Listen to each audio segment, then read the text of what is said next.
Okay, good evening. It's September 28th. It's the Goffstown Economic Development Council meeting, 6:30 PM. And let's go around the room and introduce ourselves. My name is Dean Reedy, and I'm the chair. Steve Fournier. Al DeRusso. Matt Monahan. Derek Horn. John Heichel. Marie Boyle. Thank you. All right, and our last meeting was on July 27th. You should have seen minutes. Is there a motion? I'll move minutes.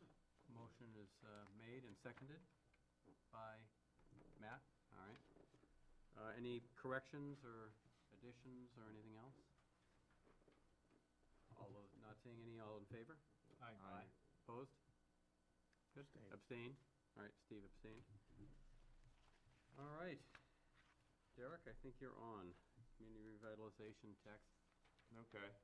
At the July meeting, we started talking about the community revitalization tax relief incentive. And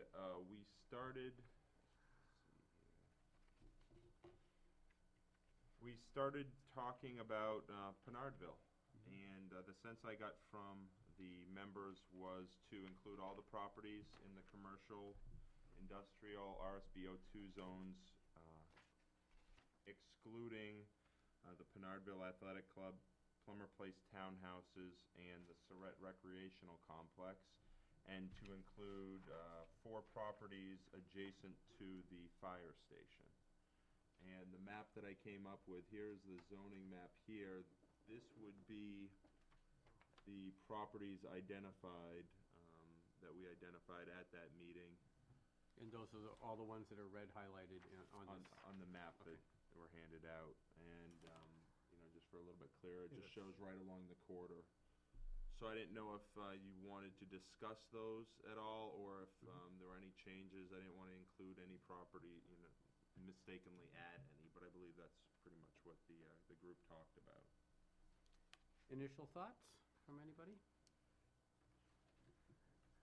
So it should reflect what we talked about. Does anybody have any concern now that they see it sort of in red highlight?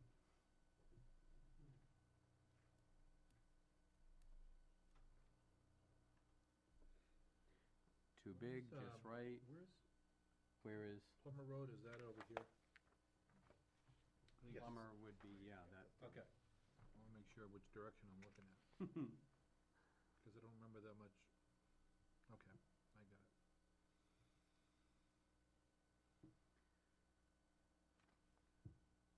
And are people still,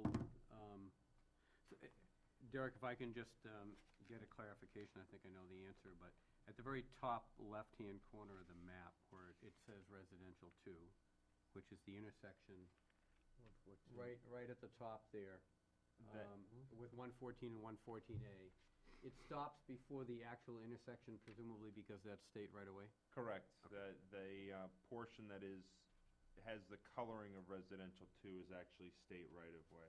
Okay.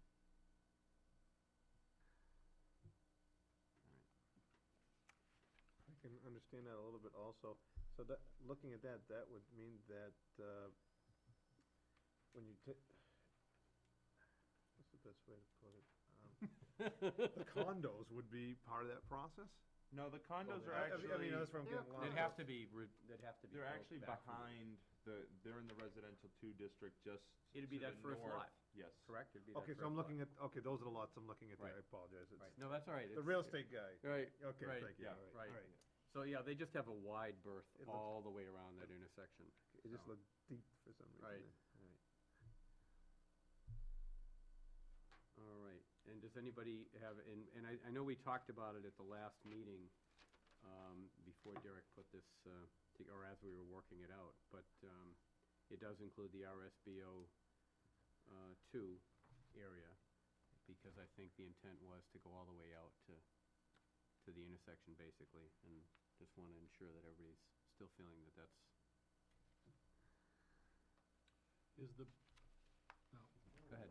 no, that's, I'm fine. Okay.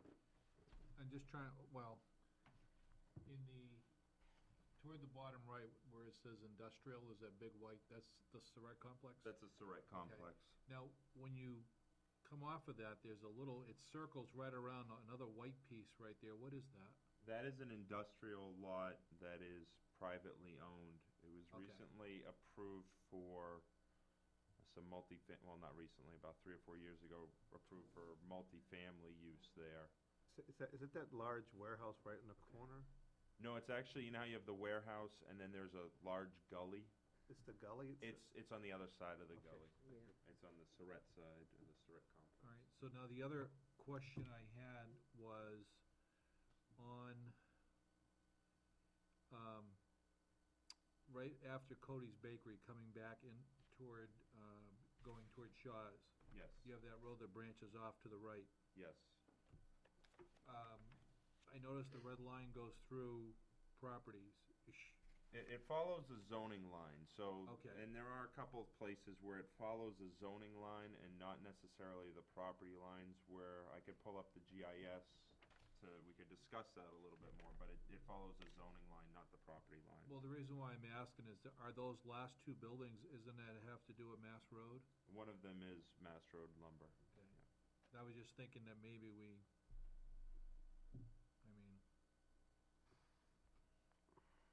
not that I think, but I'm just thinking. Well, I guess it probably depends a little bit about how strongly you feel that the zoning line is a sort of a foundational decision maker. Well, I guess what I'm looking at is that it looks like we tried to follow all the abutting properties all the way through in most cases. And I'm just wondering, where you started off from Cody's going down that road, you get 3/4 of it. If it just continued on that line and went right to the intersection, and yet everybody on that side of the street, but I don't know if that's a big deal or not. To that, was that is that Davignon? No, it's not Davignon, is it? I don't know what street that is that comes down. Let me see, hold on a second. So Derek, did we deviate at all from the zoning lines, aside from, No, okay, no, and there are probably a couple other places where you could, you might want to discuss, because the zoning lines do cut across. So that is Davignon there. It is, okay. And so, yeah. See, I was just thinking that where the line cuts across here, if we just went like that. But I don't know if that makes any difference to these two lots right here, because I think that is, 16, I think, is, Mass Road, isn't it? yeah, I think it's Mass Road. And then the other one after that, the one on the corner, is that a home? If I remember correctly, it goes Mass Road, then there's a house on the There's corner. the Right, two, and yeah, that's residential, right? Okay. Okay, it didn't make a difference to me. I just don't want, if people have an inkling about, why did you keep mine out, or why did you take theirs and not mine, or Right, and it's, didn't know if that makes any difference. But that's just one little section. The rest of it looks like it's pretty good. and I don't know how, Matt, I don't know if you have any feeling on how the RSA would treat, it really doesn't make sense to split a lot. I Well, don't think that either. if we could push those lines out to the end of those property lines, the ones that are getting cut in half, it's probably the best way to do it. Yeah, And rather just to than- remind people that our intent is to capture as many businesses as we can, so that they can, maximize it. But to push it out to the property lines, I think is probably a good idea. Just so you're not cutting it, because the short answer is, I don't know. so. We weren't so- sure on that day. Yeah. So Mass Road Lumber is what? Is it 16 and? 16. 16 and 10. And And 10. And I think that's just storage for them, I think, for their lumber. There's nobody operating out of there, it's just more storage, but it's got, it's got some potential there. Isn't 11 theirs too? 11? Yeah. No. They have a long building that's storage over there. Yes, See, I 11 knew it. is as well. I think you're Pretty good. I've been back there to buy materials, so I remember there was a. I think you're right.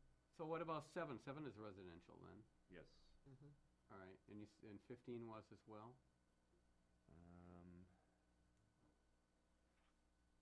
Single family. Single family. See, I was just thinking the front part, I didn't wanna go to Davignon Street. Right, oh, I agree, because that'll really, so, the suggestion, I guess, is to what? Take 6, 10, and 16 in To their go from entirety? eight- Actually, Go from 8, 10, and straight 16. back and include 18. Include 18? Well, I mean, I only asked it that way because how will that be to people who are in that area? Are they identifying that corner as residential and?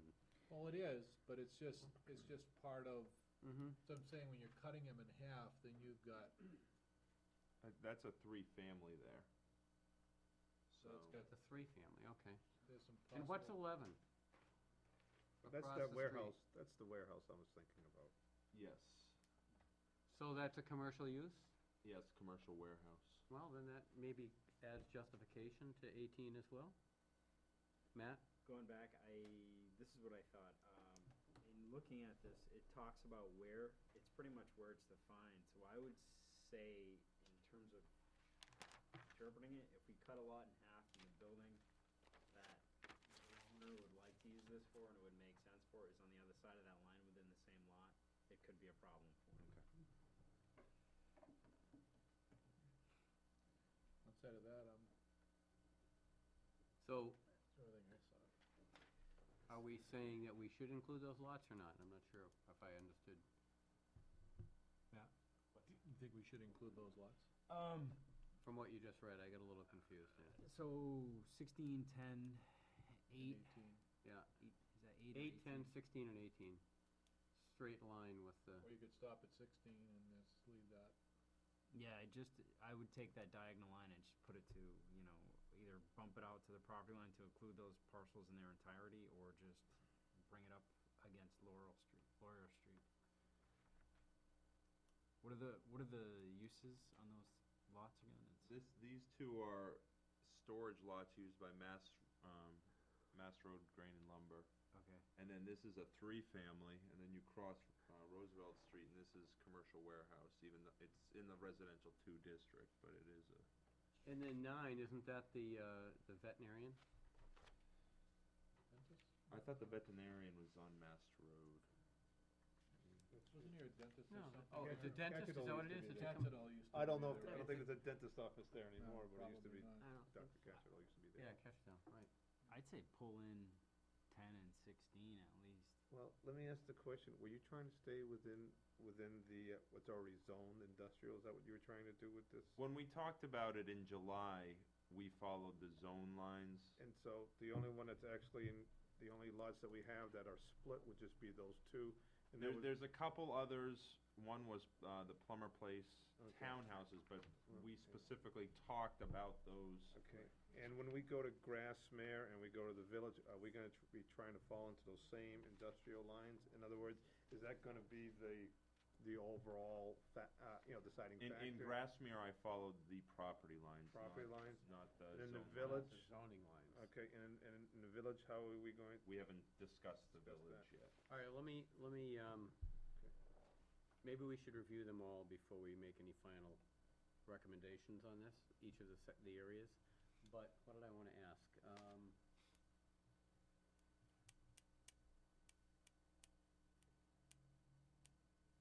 How important might it be when we're trying to sell this to the public so that they understand it, so we can explain it in a fairly easy, comprehensive way? How we arrived at our decisions. In other words, will this also have to go on the ballot? And if it does, how difficult is it gonna become to explain it if we start doing like the little things, for instance, with these lots? That's where I was So going. that's what, I'm just like, we wanna be able to explain this in a coherent, logical way. I Matt? would say 2 things. Again, just to reiterate, the whole intent of this is to make it easier for business to make improvements to become more productive. So it's an economic development tool. Based on that, we're trying to focus on either properties that are zoned commercial, or their existing uses that are commercial in nature. So with that in mind, that's kind of where we started out. But again, going back to the way the RSA was written about if somebody's cut in half, that's where we get into, in a few instances, tweaking it based on property lines to make sure we include that whole parcel that has economic potential. Mhm. That's what I would say. All right, do you wanna look at the other two areas before we, wanna go to Grassmere?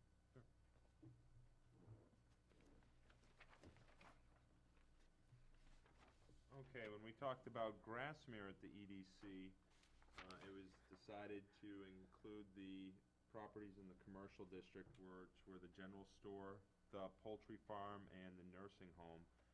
And then the historic properties identified during the 2009 HDC study, which was 27 properties. And this is just showing you the zoning in that area. You'll see most of it's residential 1, agricultural, and a little bit of commercial. And these were the properties that were identified during that historic study, the HDC study, as well as properties that are properties that were in the commercial district. And here I followed the property boundaries rather than the zoning lines, because almost every lot here is split zoned. And the pink represents, Residential 1 zoning, okay. so most of those are the districts that, or the properties that were identified during the HDC study. So, the area of to the right of the roundabout, where the brick house is, the brick, cape, that's,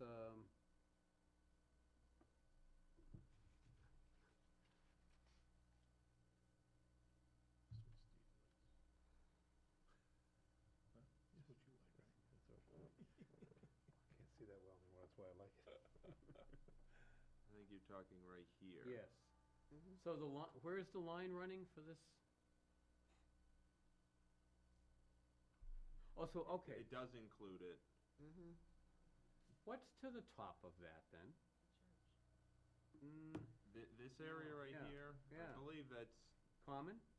yeah, the common in the, That's part of the area that I've heard about, is somebody's sort of referenced that as being common land, sort of the town-owned. Yeah, the property? town owns that. It's across from the Grassmere Town Hall. Right, but, well, yeah, so it actually runs a pretty good. Part of that, the parking area? I think part of it's the parking area, also you've got that monument they put up last year. Yeah.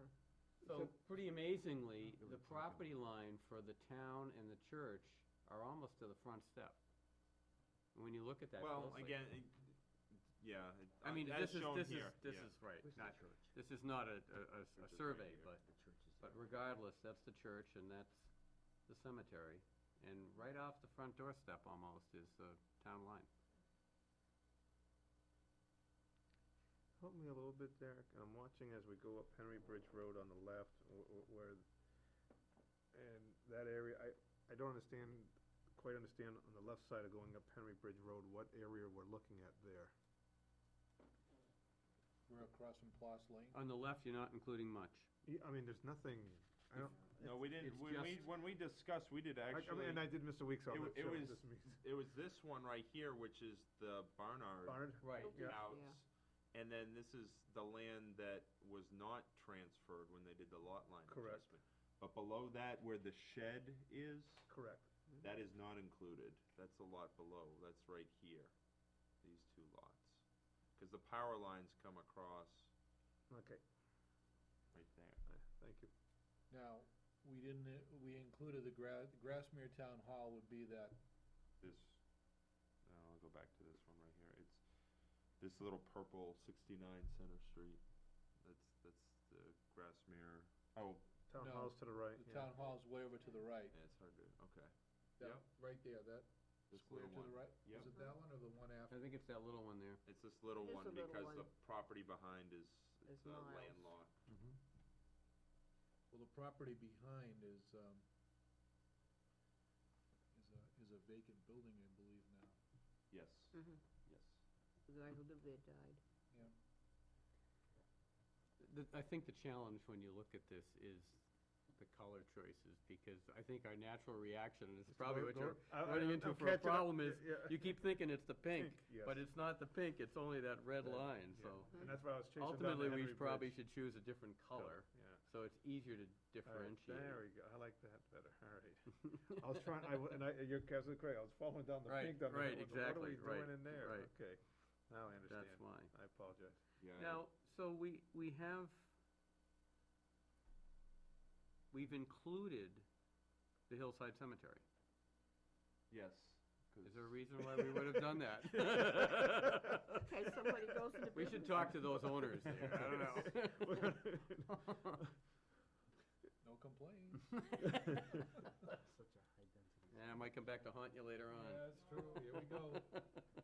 And if that's the case, we might also talk about taking the Grassmere Town Hall out as well, as that's The public town, right. it's a public. Right, it's, right.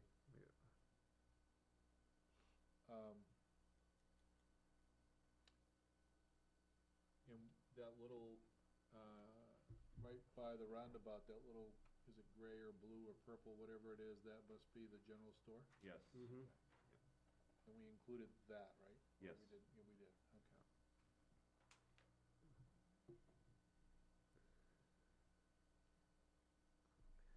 Yeah, I'm not quite sure how the cemetery got in there either.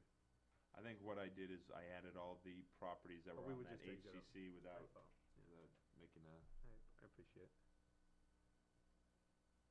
Because I think originally we just talked about 3 places. Yeah. Was the The nursing home. Terry's, the nursing home, and the store, I think, right? Or Yes. No, across the street from the store, the brick house? Is that what you? The nursing we did home, talk about the Poultry brick house, farm. yes. So the store is included, Yep, general store. but not on, wait a minute, I see, okay, yeah. And All that is, yeah. so I'm sorry, did we include the lots left and right of the general store? Yes. Okay. All the lots. All of them, right. All of those Starting that are in from- pink in that area? Yeah, or all whatever. as you come down Right. to Grassmere Town Hall, all the way till you hit Juniper, that last house on the right on Mast Road. So it does include all the way around the roundabout? Yes. That large white one, too, from the grass, is not included. Correct, it wasn't part of that It's not in- historic No, it Right, isn't. okay. district survey. I mean, that's something we could look at, what's the current use there? Mm-hmm. Got it? Okay.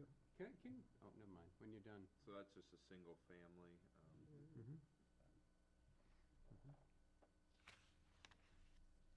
You'll have to correct the spelling on the Hillsdye Hillsdye, yeah. Cemetery. Sounds terrible. Eagers. Appropriate. Wow, what does that say?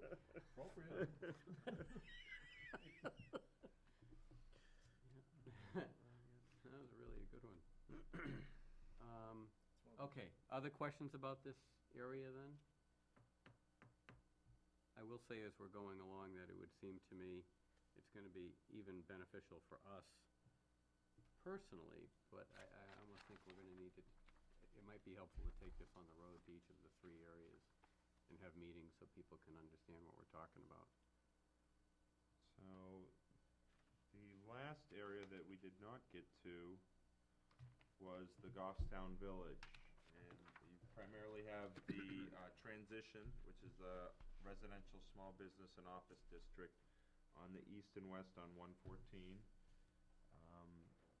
You've got the village commercial district, and there are a few lots that have some mixed commercial as well as industrial along Depot Street and Mill Street, and then you've also got the historic district.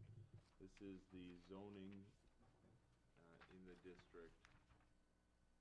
And this right here, this portion in red, which is not on the map that you have in front of you, shows the properties that were part of that were placed onto the National Registry, I'm sorry, when HTC commissioned that work. That was about 5 or 6 years ago.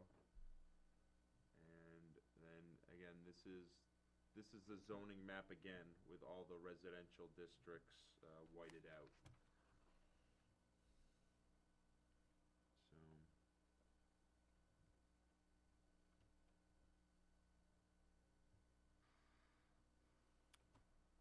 So, Thoughts?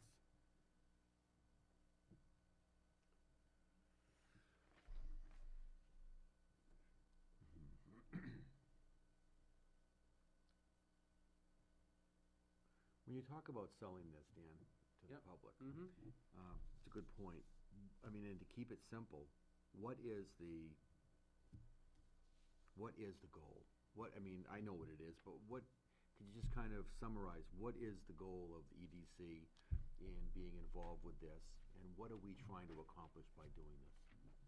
People can interpret Make it it the way they simple, want, so- but I think it's to encourage economic development at a level that's appropriate in each of those,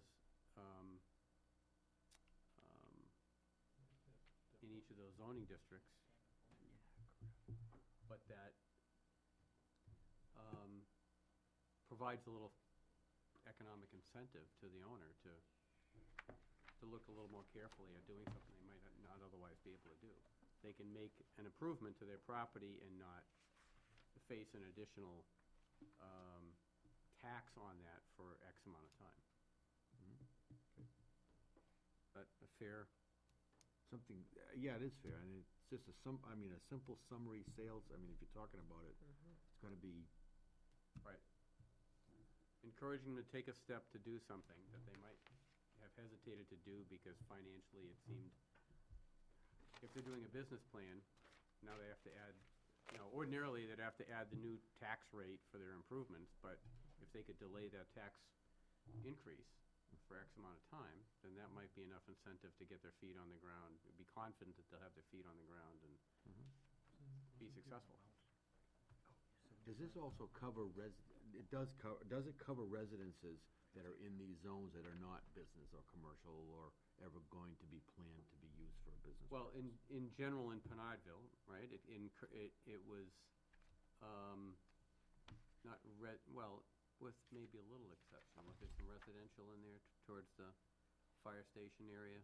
there were some lots that are residential today. This is just, these lots that are identified gives them the ability to apply to the Board of Selectmen for qualifying rehabilitation. Some of it, most of it being based around commercial, but it also does speak to additional residential units as well. It does. Can I read something? Yep, go ahead, Al. No, you go first, I'll go after. It just says, an owner of a qualifying structure who intends to substantially rehabilitate or replace such structure may apply to the governing body, municipality in which the property is located for tax relief. Applicant shall include address and so on and so forth in the use of the property resulting from rehab or replacement, along with an application fee. And one of the things in here, it says, substantial rehabilitation means a qualifying structure which costs at least 15% of the pre-rehabilitation assessed value, or at least $75,000, whichever is less. So by us, the way I interpret this, by us highlighting these areas, the only tax relief that any of these people are gonna get is some substantial improvements to their property that's gonna meet this guideline. Otherwise than that, it really has no effect on them. Right, they're not gonna face an increase for You the know, so in other improvements words, they it's make. not gonna move somebody to the building next door to start up a business, because there's probably not enough there in the rehab meet part to apply for it to be able to meet the minimum standard. So, and I know that there are homeowners here as we're going through. So I just thought I'd read that from Yeah, this, very because good. when he had that before, so in trying to explain it to people, even though you highlight that, we can't tell them that the purpose behind it is to build up all commercial in there. but it's designed as some possibilities for certain places to qualify, and it's, again, it's tax relief more than it is anything else for the time being.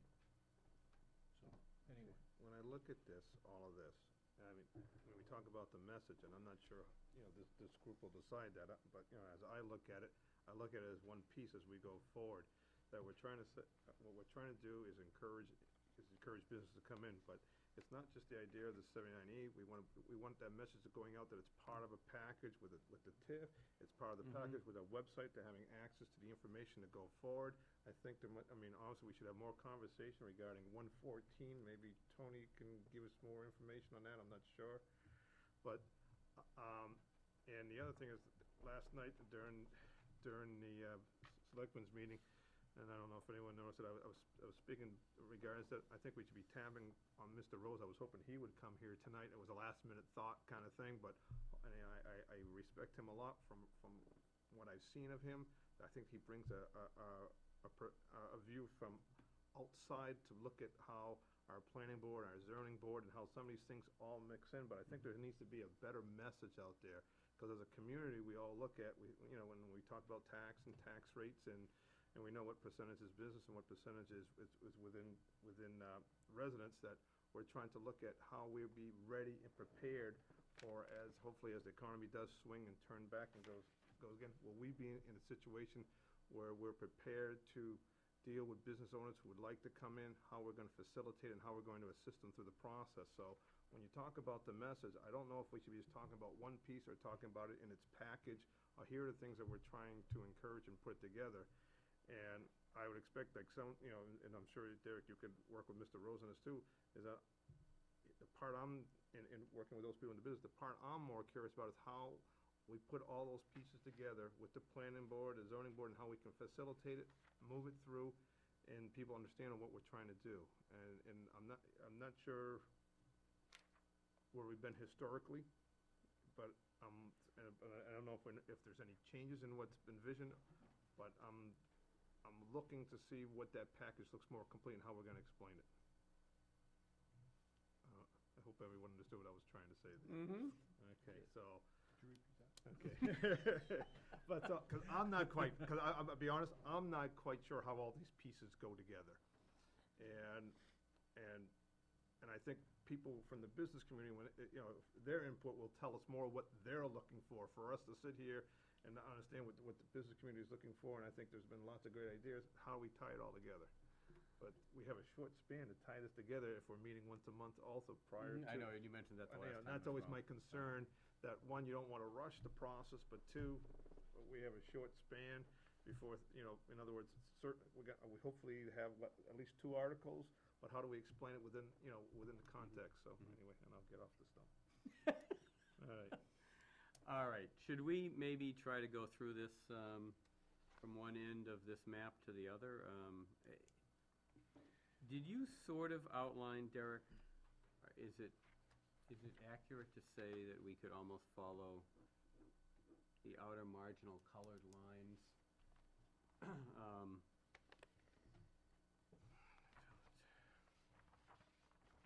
As a starting point for discussion? As a starting point for Right. discussion, absolutely. So if we looked at the top of that map for the village area, that's up near the intersection of Church and Mast, North Mast.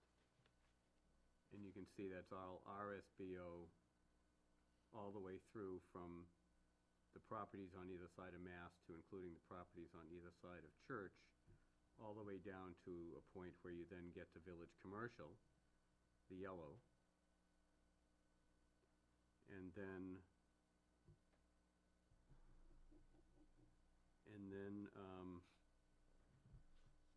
sort of across going towards Maple Ave, it goes almost all the way down to Maple Ave, but not quite, right? Correct. Right, to Cottage Street? Well, it's beyond that, actually, because you have that corner property where the veterinarian is, and then there's another property after that, right? Or is that all part of the same, This is the, let me zoom in here. next door there? This one right here Is is the veterinarian What's office. 17?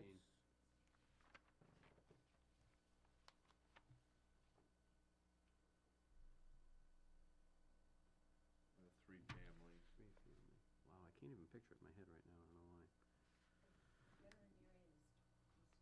Is on the corner. It's 15. Yeah, 'cause this is Spring Street right here. Right.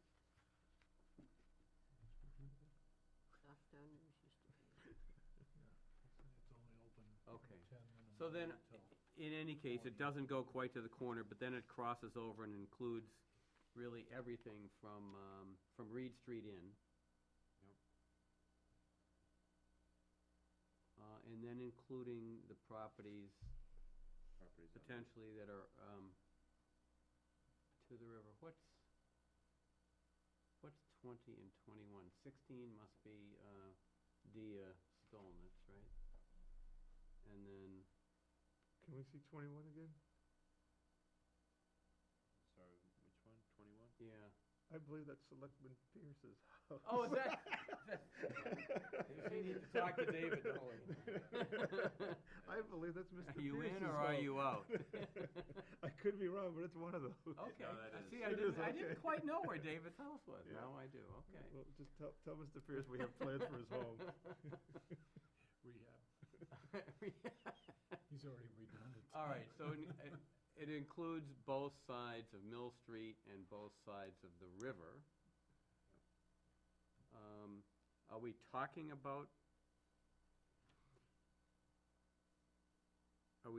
about both sides of, well, where it says, commercial on the, where the hardware store is? Are we talking about all of those properties? Where might our Oh, down, logical dividing line be, yeah, on Depot?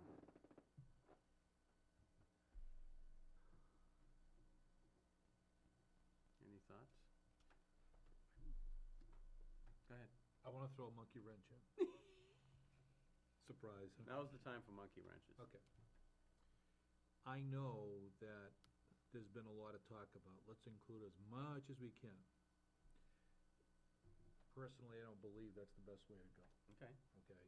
And I'll give you my reasons why, and then I can be overruled, I mean, that's not a big deal.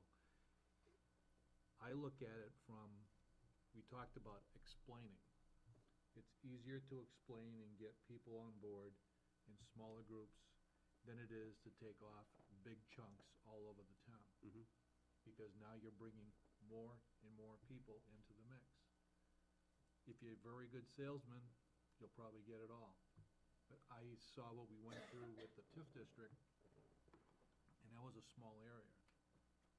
Personally, I'd like to see us concentrate on the village, and if we have some successes, it would be an easier sell to Pinardville and then Grassmere, because I don't see those areas expanding more than what's already there. I don't know how much of an advantage it would be for some of these people, based on the layout that we have here. Mhm. So, I was thinking that if we started off here and it doesn't pass, then fine. But if it passes and we have some success stories, we've got something to build on for something else. Because this is not going away. It's gonna be around for a while Mhm. for us to use. So that's my only, I mean, I'll go along with anything that the majority wants to do, but that was just my personal thoughts on doing this. Mhm. I didn't feel comfortable going That's, all over. that's a valid point. But why the village and not Bernardville? I was waiting No, I for you to mean- be the first one to speak, John. No, and that, No, I think it's a good question. And I'm with John, we have Bernardville, Grassmere, and then the map of the village. No, just joking. No, but why that and not the other when? because where's most of your commercial base? In Pinardville already, okay?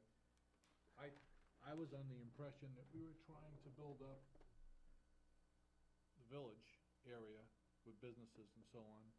And that was, my thought behind it is that this would be a good opportunity for us to be able to do that in the village.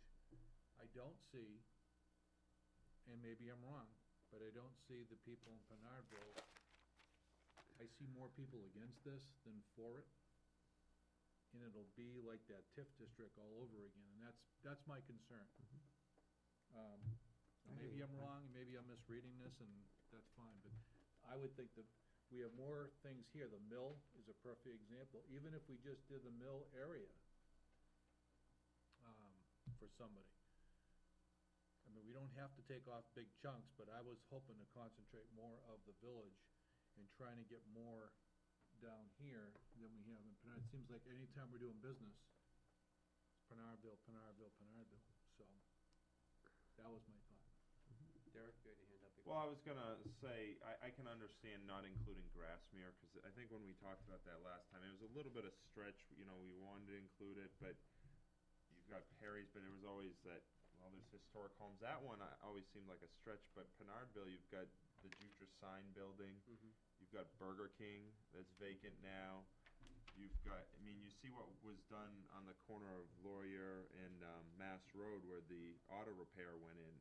Maybe there's another one of those projects just waiting, and this could be in the Pinardville area, just that bump. So I would hate to see, and I understand, yeah, you don't want to do in a huge, wide swath of land, but I think Well, that's what I was- either pare down the Pinardville one. I would hate to see that lost. Well, and that's what I'm saying, is that I thought originally we'd be looking at places we wanted to get developed to create an incentive for people to do it.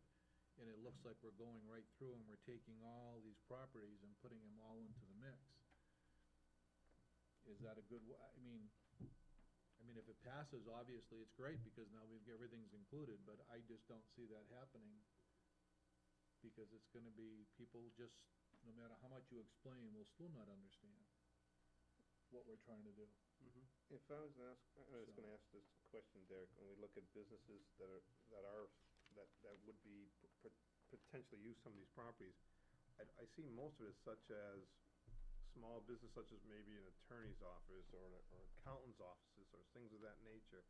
And Jutra Signs being probably different, and the Burger King being a different piece, but when I come into the village and I look at those buildings, what do you see happening? What types of business would it attract, you think? I think it can work for those small businesses that they need to throw in, you know, $30,000-$40,000 into a building to, you know, upgrade a kitchen or something like that, or, you know, some type of where it is gonna be. But you can also see, you've got a Burger King that's been there for, 15, 20 years, and now is a vacant building. After it's vacant for a year, do you have somebody that wants to come in and do a new face on it and give it a new look, so, and maybe that's it, or the mill, you know. I think it can work on both levels. It can work on the small level, on a storefront, but it can also work on some of the bigger projects as well. So it's about 75,000 minimum, I guess what I'm saying is that No, 75,000 Or or 15. 15%. Or 15%. 15% of 15% the, or so one, Which could be, and it's the lower of, so. The so lower one wouldn't of. expect that it would change the outlook of whatever where that community is at that point. In other words, if you were in the village and there were more, shall we say, types of things that would look to people as a residential home, we wouldn't be seeing those buildings change and seeing something that's more storefront, shall we say, regarding, not within character of the community. Yeah, and again, this is not, you're not changing the zoning, you're not changing the planning board site plan process. The uses are already in our zoning ordinance, that they're allowed in certain places with planning board and zoning board review. This is just an incentive. This is not gonna change what's allowed in a particular use. Change the character of the neighborhood is what I'm saying. I don't think this will change the character, because again, you've got the zoning that really looks at that. Robbie had a Yeah. question. If I could speak to this. Sure, go ahead. Actually, one of the things that this is meant to do is to help maintain your character, because it incentivizes rehabilitation of a building rather than tearing an older building down and replacing it with a different structure, rather than expanding into green spaces that are currently vacant and building new structures. So it increases the density of your areas, which helps reduce sprawl. It's good for smart growth, it's good for historic preservation, it's good for maintaining your community character.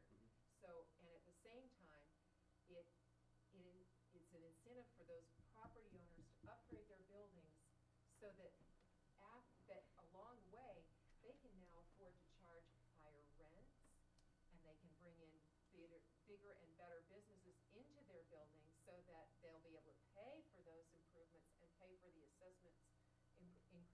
when they finally go up, because that's the economic piece of the puzzle, is that it's an incentive to improve your building so that eventually you're gonna have better tenants that you can afford to get better rents out of. So in areas where people are much more sensitive to the character, it's a plus. Absolutely. Yeah, just two other things too to go off that. We have, as we've seen with the GIS, a lot of historical areas. That is, as you were saying, is part of our community character, which is an economic draw. It's part of what makes Goffstown unique and why you locate a business there. And going back to the infill piece, some of the best net gain economic development comes when you can reuse the existing sites, because you don't have to lay new sewer and water. You don't have to put a new road in place and plow and all that. So it's a net gain. So anything the guy does to increase the property value, it's a net gain. And of course, there's the jobs and all that too. But in terms of tax burden, to reuse your existing stuff as best you can is a net gain. So we sort of have the big picture question of targeted just to more finite areas, or Who do we have for feelers over in Grassmere to see if it might be, is it worth, and when you talk about having a meeting in that area, I mean, who would we invite? Who would we talk to? well, Who I is the would key think we people would in that want to neighborhood? invite all of the people who are directly, who their properties are directly part of this, whatever we decide upon, and probably at least the abutters to that. Can I ask you a question? What's your timetable for something of this nature? In other words, 'cause I understand you're, from a big picture, and we're saying how big, or what size it's going to be, and you're looking for that inclusiveness. What's our time structure for making that decision and meeting with these people, and how we go forward from here? I don't have a quick answer, because I guess I'd need to know exactly when we have to have things to Do you want to? selectmen or whom in order to, so we'd have to back out of that to. Well, January is where you gotta get it to get on the ballot, right? Yeah, and I would think you would want a recommendation to the selectmen Right. before that. They're gonna have to So- put it on. Probably before the end of the year, just Yeah. whatever, last meeting of the year, as sort of a. Because that leaves us 3 meetings unless we decide to get together a lot more. Let me ask Derek a question, and not to put you on the spot, but I think last time, didn't you have an example of price? Where you had a certain amount of value to the property, if it would have I to think what I be did this. was, There was some example, and I didn't bring back my stuff from last time. Well, certainly, I was apologize. thinking, going back to John's question about the amount of money, if you take a $300,000 currently assessed property right now, then 15% of that is $45,000. So, as compared to the 75, you could be the $45,000 threshold where it's qualifying. I think I do I have think it. there's a big But- potential in Pinard. I mean, I know it's maybe more difficult to sell. I think anything's difficult to sell. So- Change is tough to sell. Let me ask you, do you think more targeted or more broad through Bernardville? Do you want to, as Al says, see some success on a smaller scale first? Or go for the whole shooting match? Because you can implement this, you can go for pieces as you go along, it's not, Right, we could always increase it, right? And I was gonna suggest maybe we have 2 ballot items for this thing, not just one for an entire I townwide would area. suggest the same thing. You do your village area and then maybe do a Pinardville area as Yes. well. And then- still discuss whether or not there's an appropriate place in Grassmere. Because does it need to go on the, like, if when we want to expand it, we have to wait for the next year's election Right, ballot, right? but if there was demand, then, We get a special meeting? I don't, that costs money. John, I wouldn't think the town would wanna. $5,000. if you look at that example, I guess what I'm looking at is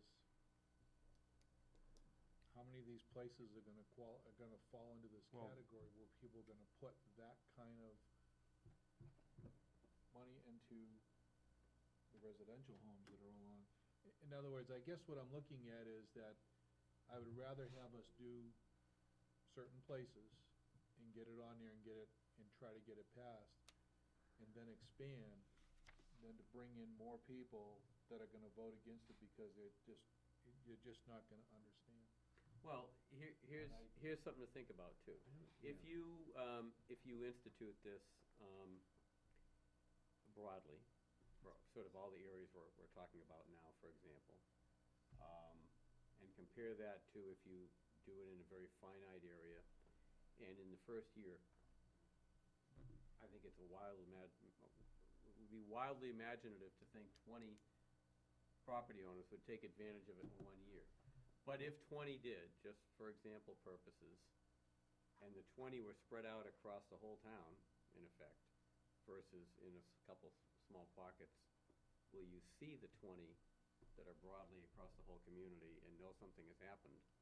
Or will you see it more likely if it's in some small pocketed areas that you want to target as being important to maybe create some incentive or some change? Pittsfield has yet to have one, and they. I know, and that's I know, why no, I'm. Yeah, I think Manchester's had 3 or 4. Okay, so, The reality is money's That's why I said tight. wildly. The reality is I money's know, tight, it- it's gonna get tighter after the first Now, year. the other half of this is, So- once it's in place, is communicating it to people, to say, hey, there's this tool in place for you guys to run.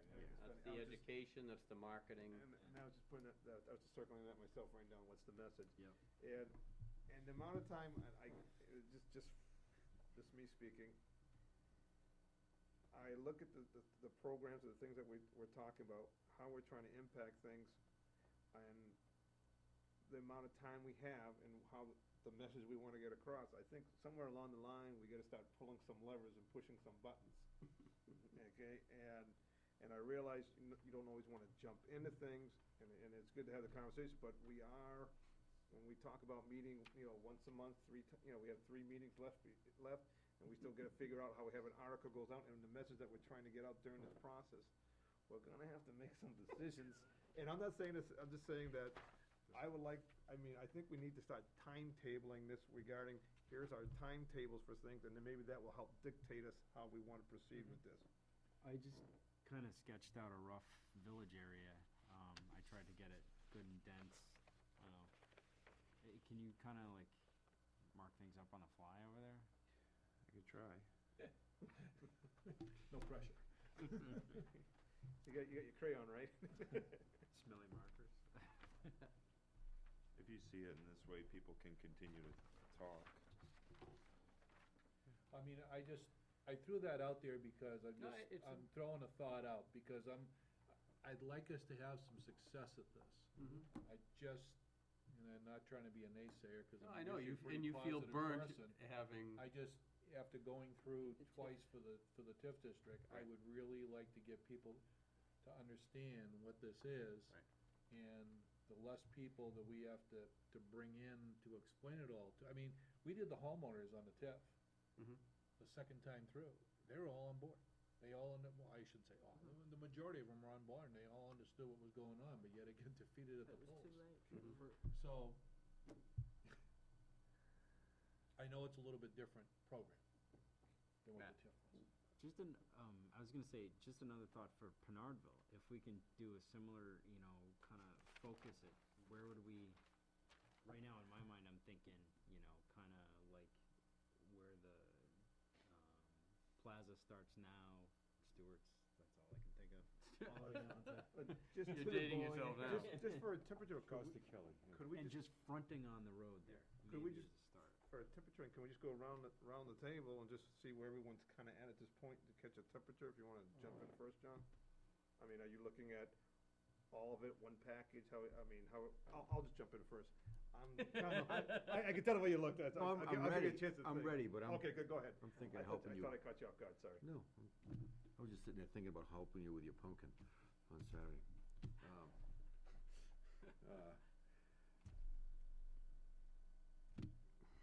I think,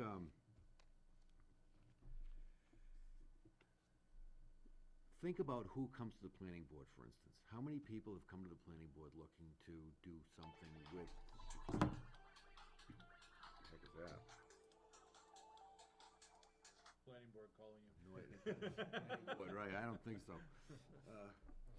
I mean, are there any projects, how many people have come to our meeting saying that they're coming into town and they're looking to do something or expand or build, how many people come to the planning board? How many, can anybody think of anybody that could be on board for this? Now or in the very near future? Is this, I'm I don't- not I sure don't- that I personally is think of anybody- it in those terms, I just sort of, I'm thinking of it as trying to create some incentive. Just I hear you, but can incentivizing, you think of anybody? improvement. Is there anybody that would be a potential, I don't know. has anybody stopped by and said, well, I'd like to, I'm interested in something and I'd like to rehab this, and, is there anybody that, But from a temperature, and are you, with just this piece here, are you looking more at one large package, or are you looking for condensing it? I'm just trying to get a feel of where you're at. I would put it on 2 questions on the ballot. But let me just ask a little further then, and do you think more broadly for Pinardville, for example, or more targeted? No, I think this is a good target right here for, more broad. No, I think this is a good start for Pinardville. I mean, this is where money is definitely spent, especially with the upgrade, the sewer, and the road, and all the things that's happening in Mass Road. There's a good possibility that money is gonna be spent on this, on this road in the next, as soon as the construction's done. Thoughts, Derek? I would say, for Pinardville, for the most part, I could see maybe having a discussion about whether or not to take the RSBO 2 district out between 114 and Shaw's Plaza. I could see that being a discussion, but the remainder of the property, for the most part, were right along Mass Road. And they're either commercial now, or if they are a single-family house, I think most of those people understand. If No. they're not, it's like the public might say, why aren't they? Yeah. And then down in the village, I think you need to include everyone in the village commercial. And then start discussing, do you go out on Mass Road towards the cemetery and pick up RSBO district? I mean, if there's a concern that might lead to a defeat on the ballot, then maybe it's test it out in the village commercial district where the commercial is centered currently and where you're trying to encourage it, and then in the future years you could expand it. But I think, those 2 areas you need to include. Matt? I'd say 2 ballot items, 1 kind of dense village area, and then, a dense Pinardville one.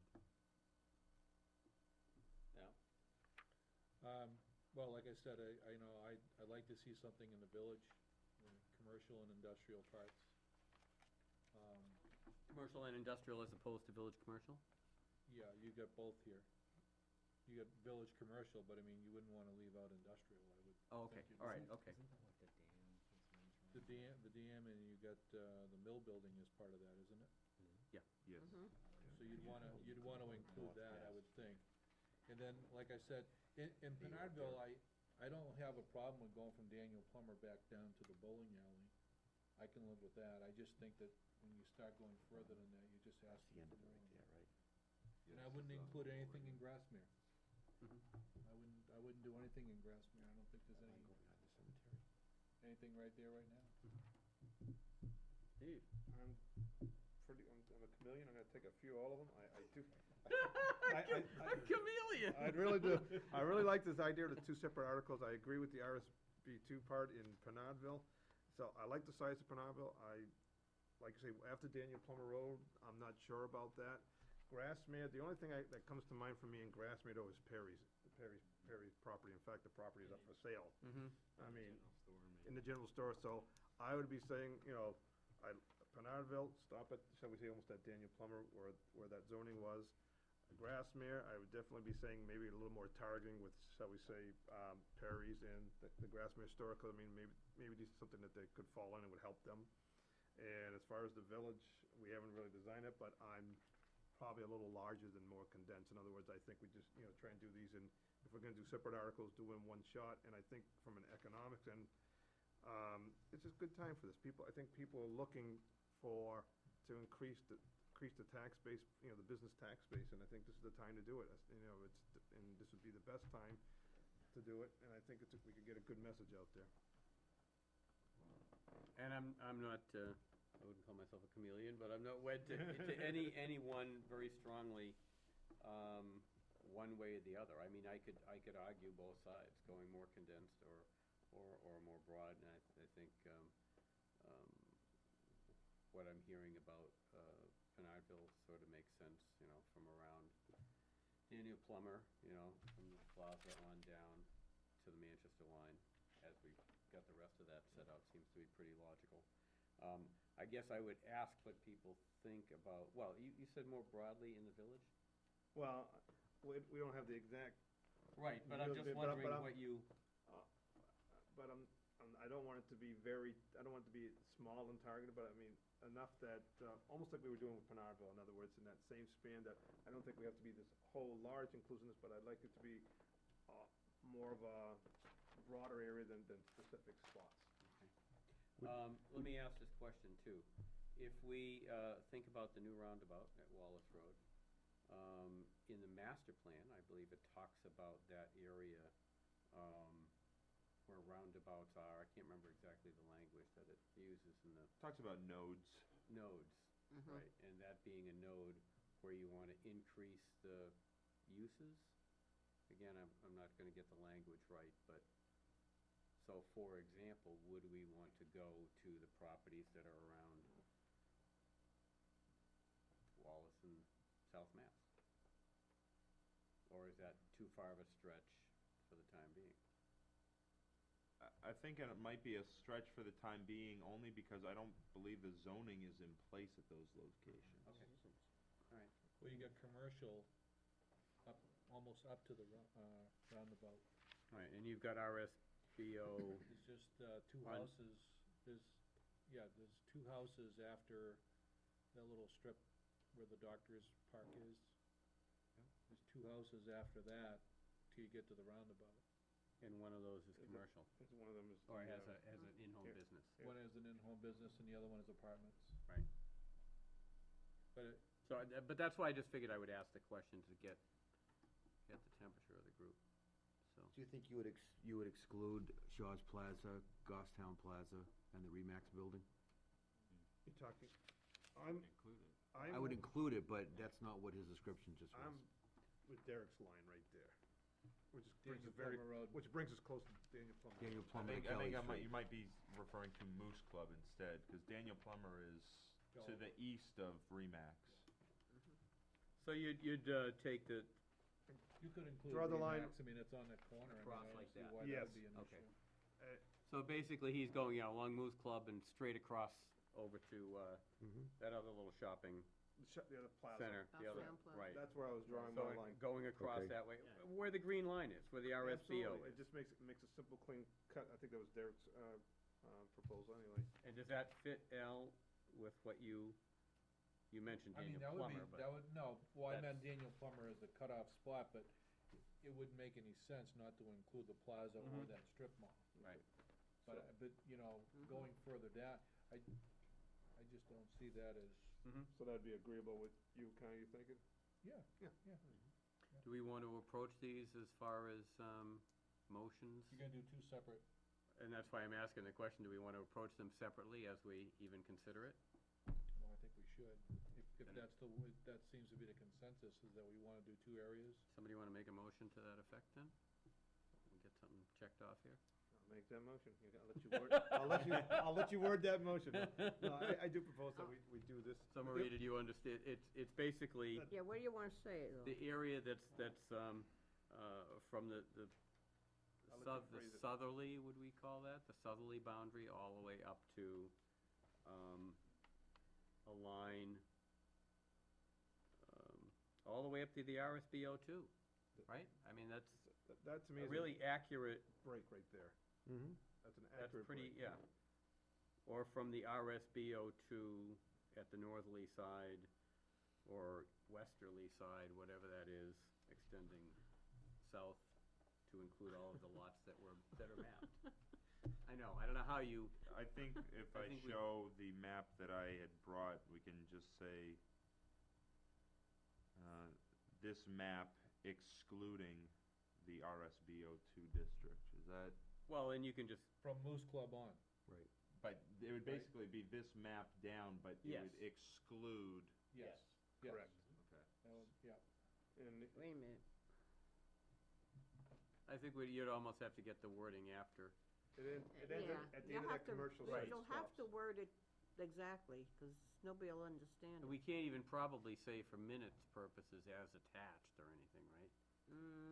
Well, you can, So but, but then they won't be able to, then they won't know what you're talking about. Can you give me an address from there? That's a good idea. In other words, if we take an address, Properties facing on? No, not necessarily. no, but I mean, No. from that last known point, if we can get that, Derek? Yeah, if he gets the addresses. Why don't you just do from commercial, from Moose Club, I mean, commercial? you could do the zoning district Yeah, line. you can just follow commercial all the way down through, starting from that spot, it's commercial on both sides. And those are the ones we wanna get in. And It's then 542 Mass Road. all the way down to, Although- 42 Mass Road. We do want to make sure, so we have to be careful because, that's commercial. well, it's not entirely commercial. That is. Yes, Well, no, 542. I mean, as we go down through, we No, gotta no, be no, careful I how just we're- said, No. that the starting point is from Moose Club to include the commercial property across the street, along along 114, down through, all the way to the bowling alley on both sides of 114. You've got the verbiage on Derek's first slide. All you wanna do is exclude the RSBO two, include all properties in the commercial industrial zoning districts along Mass Road, the residential two district adjacent to the fire station, and exclude those other properties. That's your wording. As long as we're sure it includes those yeah. lots that are across from the fire station, right, that are the second lot in? That's the second bullet. Yeah, Four that's the second properties on bullet. south You know, side of that Mass would, Road between. right there, Club. you have the whole, What? There you go. Thank you, Robbie. That's why Robbie's not here. But not the, Not that top line, the second one is what you want, You just eliminate RSBO two. Right. yes. out of that Yeah. top. Yeah, Out of that okay. top point. but you wanna Well, keep, why would you choose to include some RSBO two and exclude? It's 'cause it's Some all, RSBO. Well, because it's all it's- along that business We're just- section all the way We're through. just deciding to condense the area to that size. Because, well, that RSBO two actually through there, you've got an antique store, you've got a Montessori. That's not gonna be, we going the other way? You've got several businesses in that RSBO two, you've got a gift shop, Yeah, you've got a yeah. Century 21, you've got an antique store, you've got a commercial building on the left side, a large brick office building. You've got several businesses in that area. Well, at this point, I'm gonna go forward with the motion, my motion that I have there, and if this board decides that they, if there's no second, it dies. If there is a second, then we can bring it up to conversation and we'll go from there. Okay. All right. Okay. So the motion is, as Steve intended. Yeah, Steve, As Steve intended. You'd have to bring the slide up for me to Exclusive. read it, exclusive of the RSP. At the northerly or westerly side of Okay. the map. All right. Is there a second? Then it dies. I'll second it, I'll second it for Okay. discussion purposes. Al has seconded for discussion, and discussion. Well, I'll just bring up the point, somewhere along the line, we're gonna have to make some decisions, and we're looking at scope and size. I think it's fair to say that we're probably talking about two separate articles, and if we're talking about the Penardville piece, I think everyone is fine from Mass Road. Coming from the Kelly Falls Bridge. As we come up, the question is, where do we stop? And I think there's a logical line there, and the question is, do we want the scope to be larger or not? I think there's been some arguments saying that size might have an effect. So from my motion, I'm saying, I think there's a logical cut line there, and that's why I just pulled this out there. Other thoughts?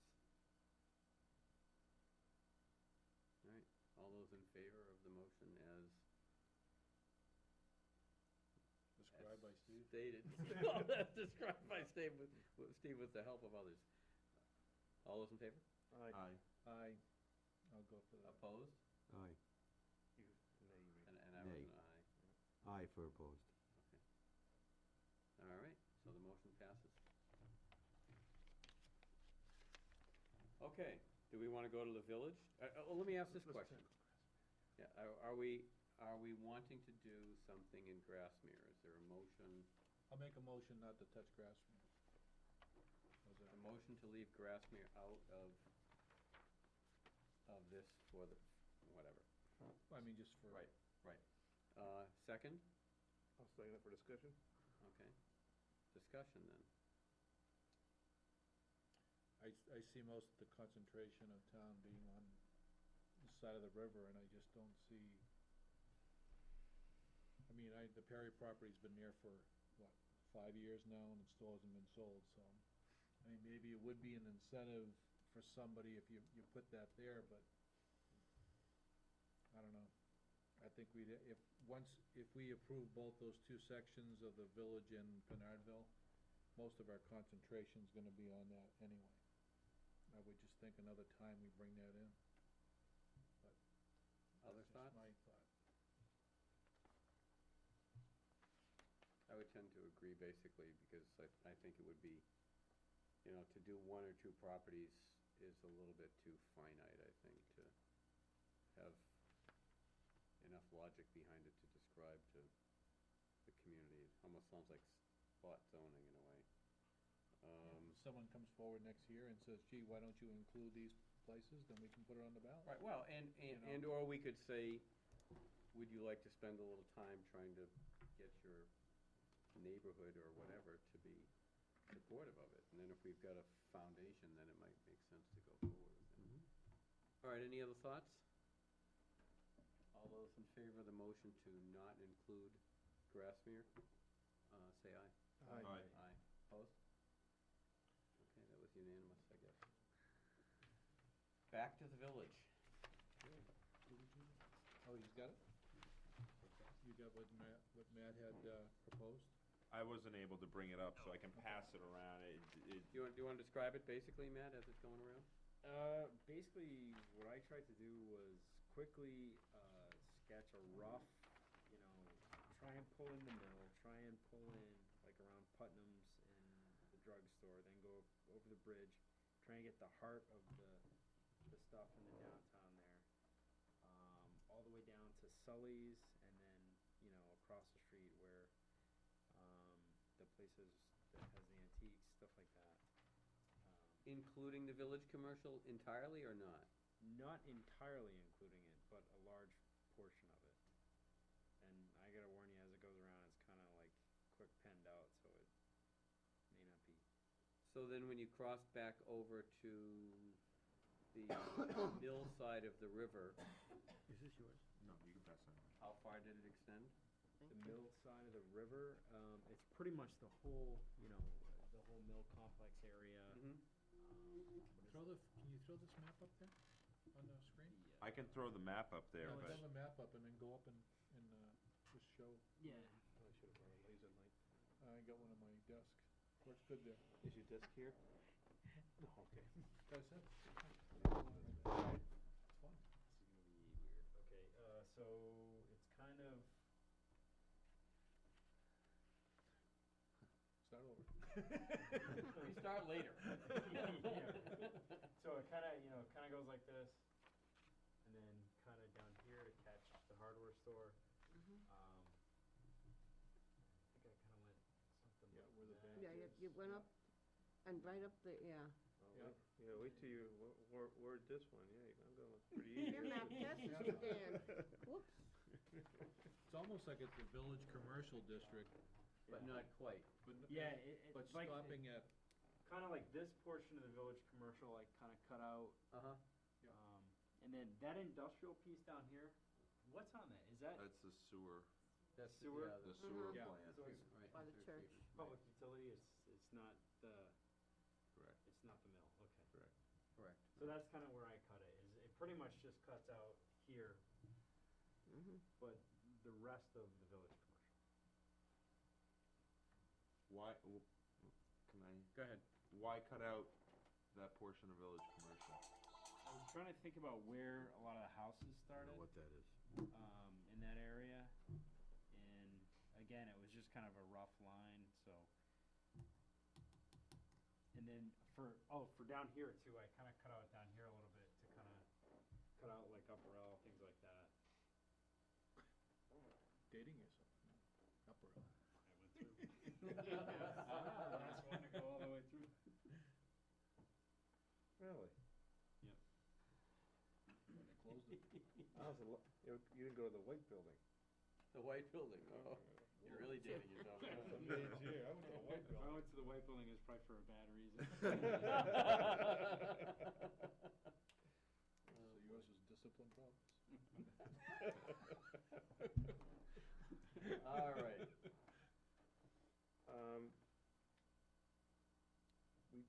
Go Can ahead. we let anyone chime in on this? Sure. Yeah, I mean, you, I'd like to pass it to the back too. thoughts? Village commercial, Whole thing? take the whole thing. And then my Make next, it easy on yourself. the next question is why? It's why, Besides making it easy when. well, first of all, you have, it's a known district. Okay. You've grouped everybody in that district for a reason to start with. It has some continuity, between the roads, between the parking, shared parking areas, between the look of the buildings. When you set that district, you had a good reason for it. Are there some buildings in there now that you'd look back and say, well, you know, would they really be there today? Maybe not, but, you know, you do have the entire village plan that encompasses that entire district as well. For ease of sale to the general public, it's much easier to be able to pinpoint one area that's already known on a map and say, this is the district. But if you said, it's the village commercial district, except your house, except your building, now you're going to have, you know, well, how come my building didn't get included? I'm in that district too. Much easier to say, all or none. Okay. Tony, you had your hand up before. You're good. Other thoughts? Just village commercial. Just village commercial. Never mind, because village commercial included the mill.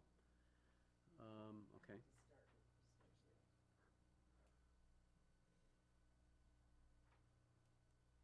Other thoughts?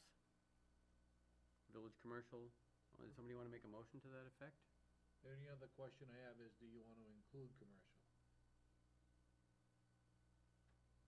You wanna Which include- commercial? No, where it says which would be, It's because it's pockets of commercial. that's, right, that's what I mean, if you include those pockets, do you want to include that? Or do you just want to stay village commercial? I'd almost just stay in village commercial. Village commercial, that's fine. Who would like to make a motion? I'll make the motion then. That this separate article for them, Mm-hmm. and I'm going with commercial and village commercial. To include the pockets of commercial. Correct, looking at that map. I'll second it. Okay, seconded, discussion? Yeah, we're using, you're separating out here, similar to what you just voted against on Mast Road.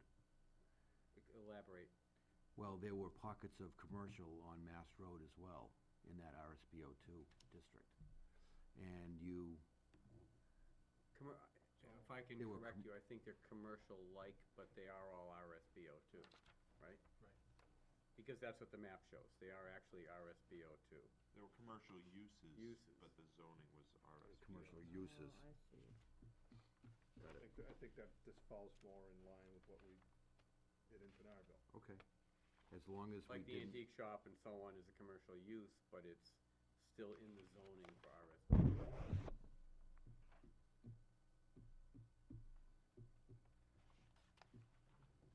okay. As long as it is. Right, right. Okay, Derek. Keeping in mind the fear of expanding too much, should we discuss the commercial industrial flex along the river?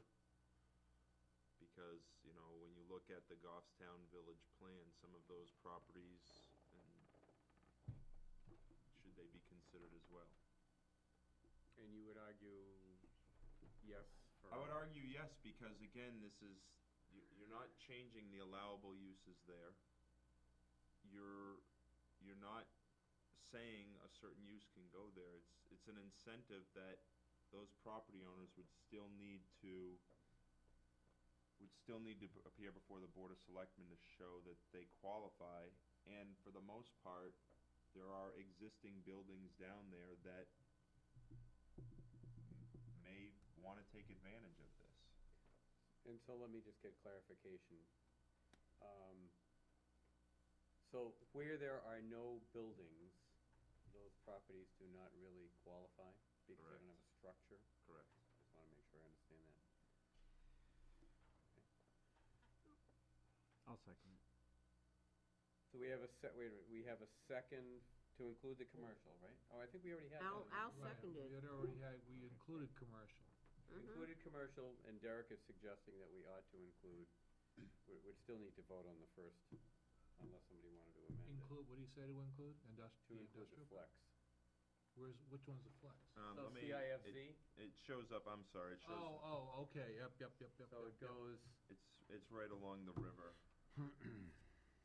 Yeah, This I portion. would have no problem with adding that flex to that, okay. because most of it's swamp anyway. As the seconder, what about the, No, but I mean, is there a friendly amendment in the making here? There would be some potential there, because it's stuff we had discussed once before, I think, when we were talking about some potential places. So that would make Sure. some sense to do that. I would think. But now as long as it's on that side, that side, I think. What do you wanna do, Steve? You wanna include that? It's your motion. I'll take away my second if. Yeah, I know, want to. that's what you're gonna have to do. Yeah. But let me just think here. Think for a about it. second. No, From a discussion, so we'd be wording it as commercial, village commercial, and, Flex though. Flex zone. CIFZ zone. And before you, and we're talking about 2 parcels of land here, or 3? Now you're oh, talking, there's a few. A few. 1, 2, Several. 3, you're 4, talking, 5, 6, 7? yeah, they're right At least, here. yeah, That line up there, that little rectangle is a lot unto itself, right? Back up above? Is that like an old right-of-way or something? Sometimes like a, Depot Street goes down and it turns That's into a lot? private property. oh, that Which one? Right there, where you were. Yep, This, With yes. this that and rectangle is in fact a lot. With this. and Yeah. You've got that one, the big huge one below it, that one, that's 3, Oh, right 4, there. 5, And 6. then it goes Could you give into me that a landmark here, from and a then view of ends up- driving, I mean, what lot is This is, the, northeast sheet metal right here. metal, right? And then if you go up, this is, Happy House. That's Happy House. Yep. All right. Okay. And then you've got, this is the end of Church Street right here, and the Some, Highway? shed, the highway oh, shed, the highway shed, yeah. it's right here. Is that, should we take that out? Or it's in the district, isn't it? Regardless. Well, I mean, nothing's I'm- gonna happen. It's the and flex that's zone. where, are Right. you gonna do village commercial to not include town hall, to not include the town common, to not include? Right, it gets kinda, right, I it's don't- kinda messy. I to don't think you describe. need. village to- commercial, And you wanna sell it. And I'll, Yeah. I'll pipe in a little bit too. I'm a little bit concerned about what to me looks like spotty stuff when you start including the commercial parcels that are not contiguous.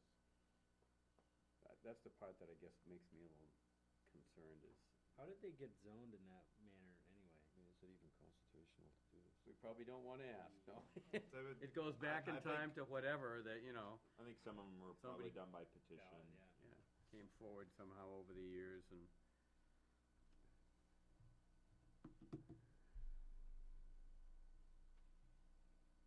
Okay, we have, I'm gonna leave my motion the way it sits. all right, so your motion was, Okay. Commercial and village. village commercial Village and commercial commercial and commercial. only. Okay, and Al, did you second that? Yes, he did. Yeah, I second. I'll stay with myself. Okay, any further discussion?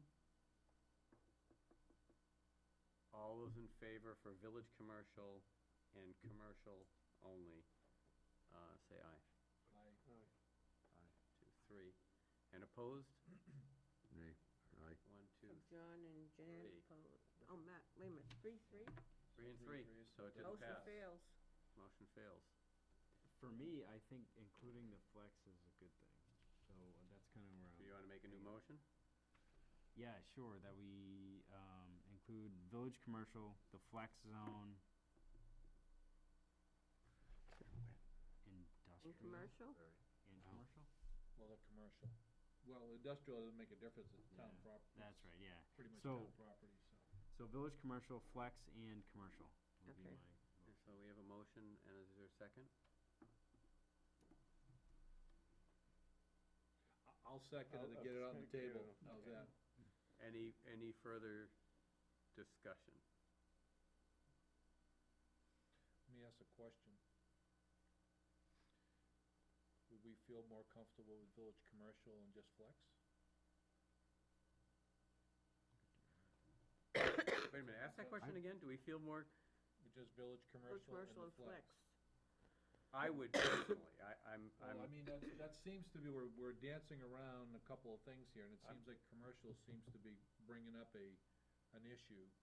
So, let me amend my motion then to village commercial. I'll take and away my flex. second, you can, how's that? All right, Matt, go ahead, what's your motion?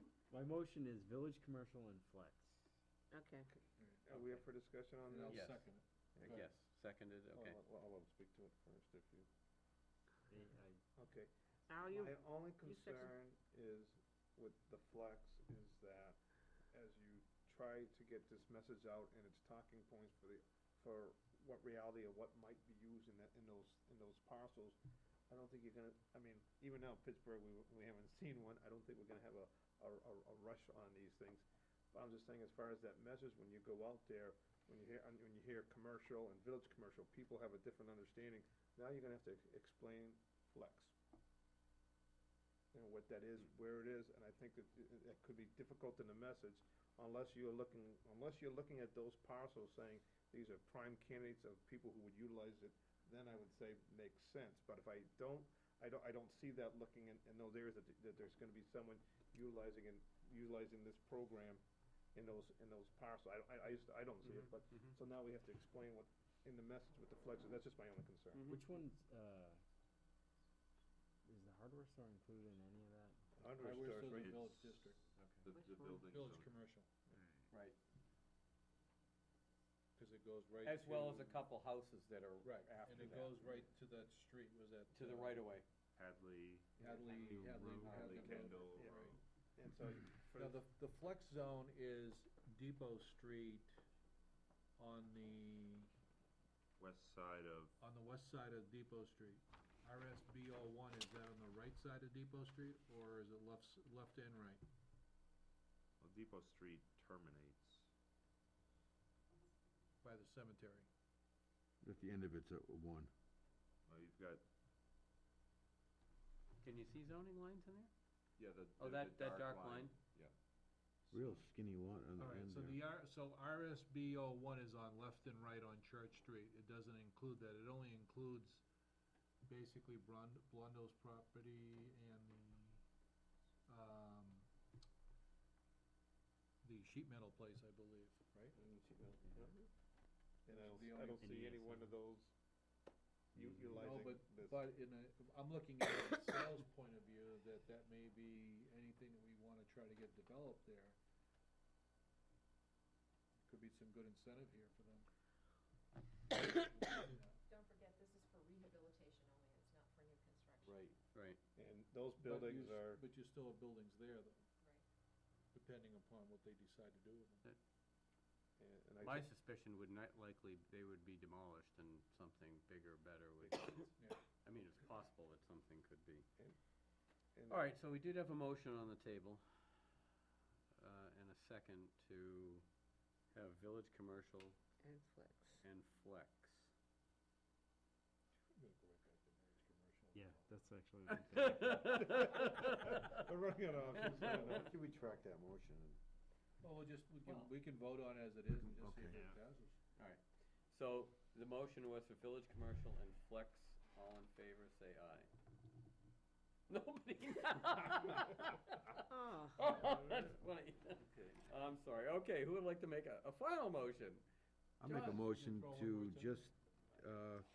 just use village commercial. Okay, is there a second? Matt? Matt, all right. Any discussion on village commercial only? I'll speak to that motion. I think that it's something that was recommended primarily by our Main Street director, Robbie. She knows this area as well as anybody. She felt that this was a good place to start, and I would support Robbie in her thinking, and we could always expand it to the other areas the following year, if it works. Other thoughts, discussion? Okay, are we ready? All those in favor of village commercial only, say aye. Aye. Opposed? Well, I guess that's settled. We're done, there we go. Hallelujah. Moving forward, all right. And Steve's still very concerned about the schedule. I don't blame him. All right. You laugh, but I think somewhere along the Yep. line, we gotta find out what our goals are and how we're gonna timeline it. Robbie? Speaking from our part, Mm-hmm. the Main Street Board of Directors has authorized me to offer to you any assistance I can in helping to market this plan, particularly obviously the warrant article that follows the Village Commercial District, Mhm. because we believe that it has great potential for us, so whatever we can do to help. Thank you. Thank you. All right. Are we ready for Mass Road tax increment finance? Well, I guess before we move on, I would just say you've proposed Create two two, warrant articles. so now it'd be time to get back on the selectmen's agenda, correct? Yeah, 'cause that's what we were supposed to do We're originally. is tasked- Come we're up with tasked. come up with the areas we want, and then present it to the selectmen. And have so the we final. do it at this point before is there anything else, any other sort of homework we need to do before we schedule a meeting with them? Well, I mean, we don't need to worry about the educational part, however we decide to approach that at this, before we meet with them, but would it be going to the next selectmen's meeting? Is it too soon to get on the agenda? I don't know what their schedule looks like, that being The in the middle of agenda budget. is tough on Monday, but I think this is Following something week. that, I mean, the following week's not gonna hurt anything, is it? right. I don't think there's any which is gonna be Wait a good. minute, But, following week's Columbus Day? Columbus Day. But we might be, That's right. we might be Meeting? meeting Monday and Tuesday of Columbus Day week. This won't take long. I would just check. If you'd like, I can check, and I'm available those nights, and I can do You like can we did send out last time, it's just, send this out is an the time email we're and- gonna be there. Yep, Okay. right. And another suggestion is maybe if we could email a copy of both areas with like a brief, 5-bullet point reason as to why we selected each, so the selectmen can have some information ahead of time, so they're not seeing the area that we've selected for the first time that night. Yeah, we can get them information for the packets. Right. Okay. Yeah, and it's probably even worth saying, after several motions, in particular as it related to the village area, before we finally settled on something that we were all comfortable with and that is strongly supported by the Main Street program, then. Not to put pressure on Marie, just out of curiosity, I know that we have a timeline for minutes to be available. Would they be done, do you think, by Monday? They always are. Okay, no, I didn't wanna, No, it's okay. but if the minutes Yeah, are they have- available, it's a reference tool It that has they to can be make. 5 business days, so Wednesday, Thursday, Friday, Monday, Monday, Tuesday. Tuesday. Monday, well, Tuesday, Monday. I'll get them. Well, if the minutes are there, then obviously they Mhm. can refer to the Yeah, I'll minutes get them and done see by any, Monday. so. The board was very receptive to what we were doing here anyway. I don't think Mhm. it's gonna be a. Right, no surprises or anything No else, surprises right. here. I might take that bet, I think. All right. TIF district. The TIF district, most of the information I have here is just to recap what happened in 2007. The plan was for the parallel road that went from Tatro Drive to Henry Bridge Road. And the proposed plan called for a life of 14 years, and this is the area that was included at that time. And the town adopted the provisions of 162K, but the specific plan and the district failed. And I was not involved that much and didn't see a whole lot in Steve's notes. There was the lead up to town meeting of all the steps that he went through and that EDC went through, but there was no, I guess, recap of, why the district failed and why the district plan failed. So I thought we might have a discussion before we. Can I get some clarification? So what does that first one mean? Adopted the provisions of 162K. Does that mean that Do the it. town has authorized to find a Selectmen- site? The selectmen to be able to look into having a TIF district. Yes. That's what that did. But yes, that's Okay. what that did, and then, Right. but the specific plan and the specific district as laid out failed. Okay. It wasn't a close, you know what I'm saying, it's, And it's a simple majority vote? Yeah. Is this what it takes? Mhm. Okay. And I guess my question is, do you wanna try and recap that, or is it simply wanna revive that and go forward with it? Do you do an autopsy and figure out? well, I can, dig I can deep tell into you, the I symptoms? can tell you that even though we tried to do, a better job the second time through in explaining it, obviously we didn't because we lost some yes votes. But I think it's not an easy one to explain for people to understand. Yeah. I think that's part of the issue, and maybe we need an expert to explain it to, I don't know.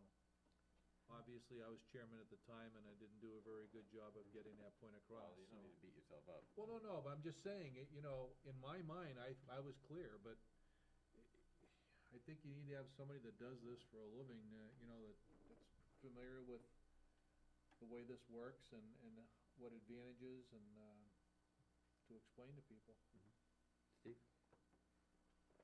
I was not here for Yeah. this, and I had, my understanding, there was some part of it also that business themselves said the buildings were facing the wrong way within that district. In other words, they weren't gonna have that road frontage. Is this something that would be addressed or not addressed? I mean, how does this work from here?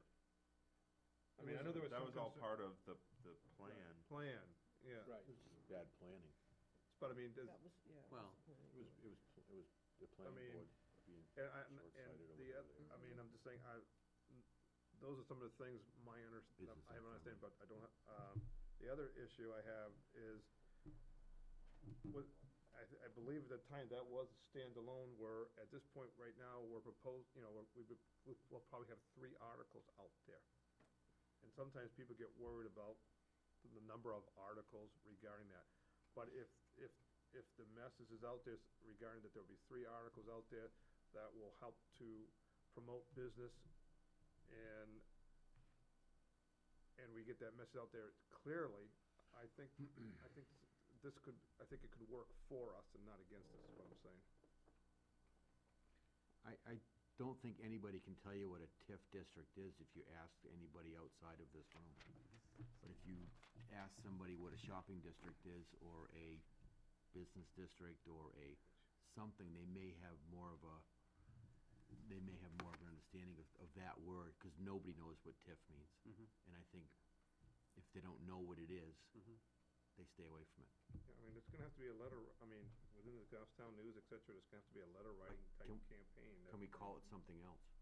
Well, no, The- because I would that's, say just an example of how it works. But I'm saying, but if you say, let's say you have the 3 numbers of those articles once they come out, you're gonna say, I have articles, 11, 12, and 13, and you can go into small scenarios of what those articles are, but in the end, if people understand what the overall idea is, and whether it's promote business and to come to Goffstown, or about the improvement of businesses, I think people just look at it as a whole and understand, oh, remember these article numbers as something positive. I mean, I'm saying, it depends how you, like, and I agree with John, how you put that message out. What does it mean to someone who's just walking into the booth? What does this mean on simple terms?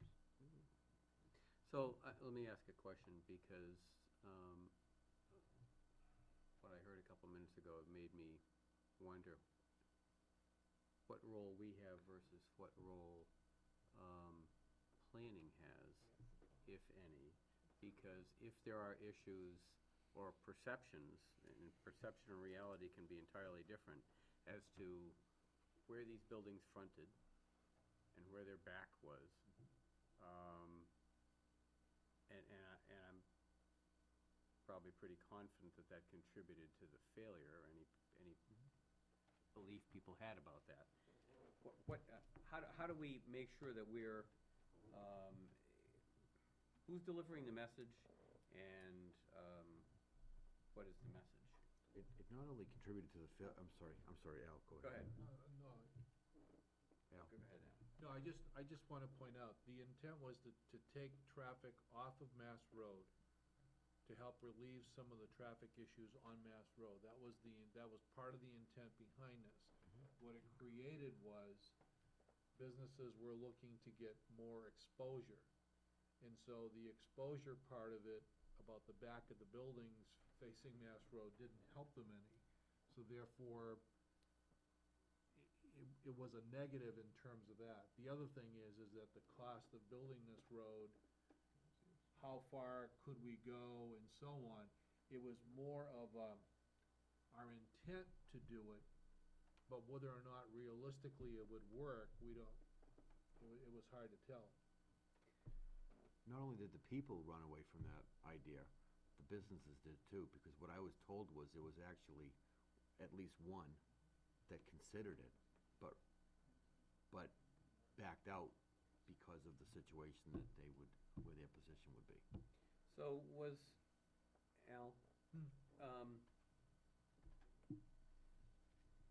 so were the voters voting on, and I live in town, but were the voters voting on a concept without the financial plan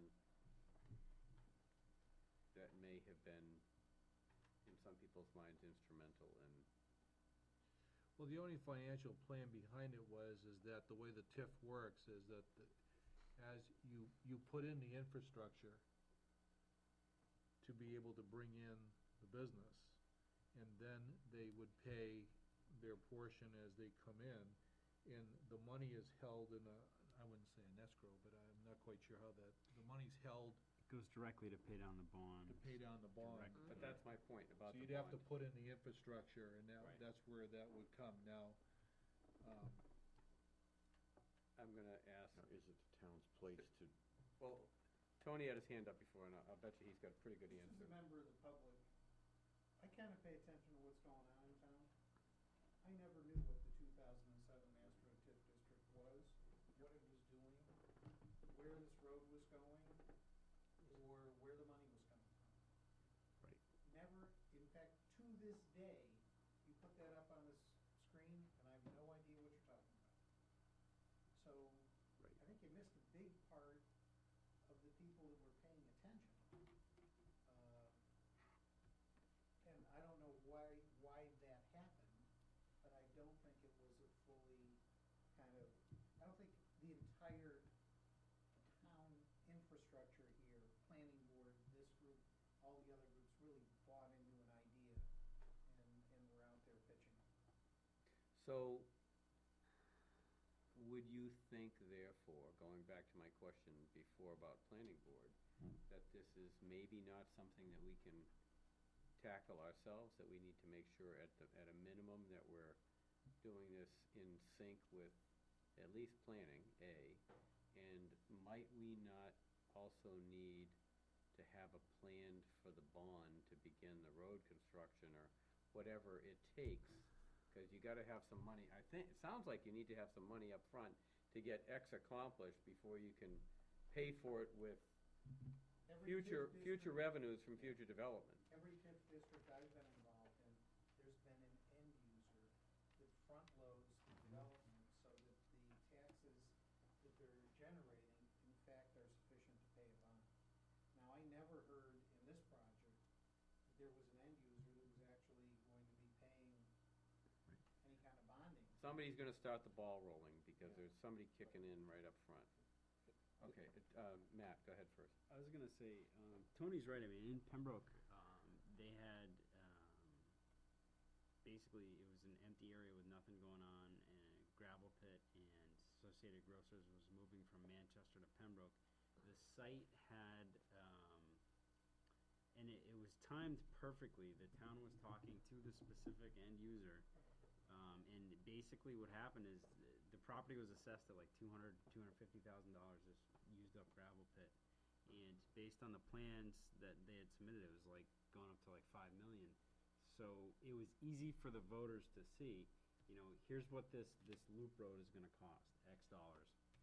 Here's what the, Tax revenue is gonna be. it's gonna be, you know, 475, $4.7 million is coming in roughly. And people could see it. Right. And that was what, it was, because it was a specific discussion about a specific example. Because that's the biggest key to this is, if you have an end user in mind, you increase the likelihood that it's gonna be successful and that it will cover the cost. If you don't have an end user in mind, it may work out, but the likelihood is And I think that's the way, with the direction we took at that time was to try to get it in, and then we were gonna try to find an end user. So we went about it not quite the right way. Well, just a different way. But like, if you look at Hooksett, they had Cabela's. Right. I think that was one, right? No, they actually never had a TIF.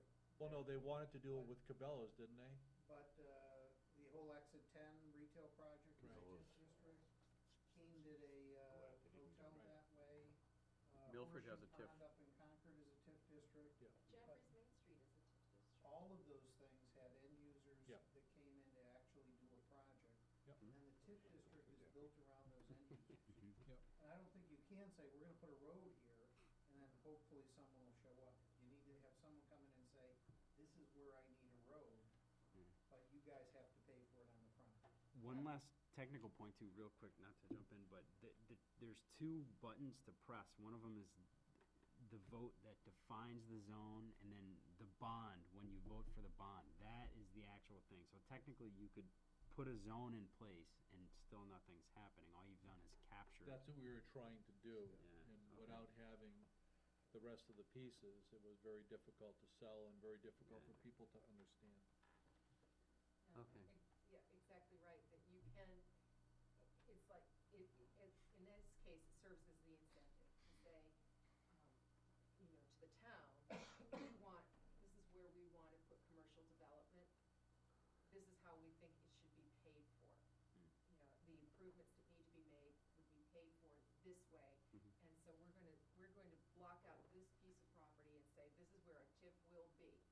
We don't necessarily what it's gonna look like at the end of the day, and we don't know who the end user is, but this is where Yeah. it's gonna look like at the end of the day. It does give you that flexibility, you can set it up in advance, but as Tony said, it's generally easier to make the sell when you've got. It's real. I think we need an end user.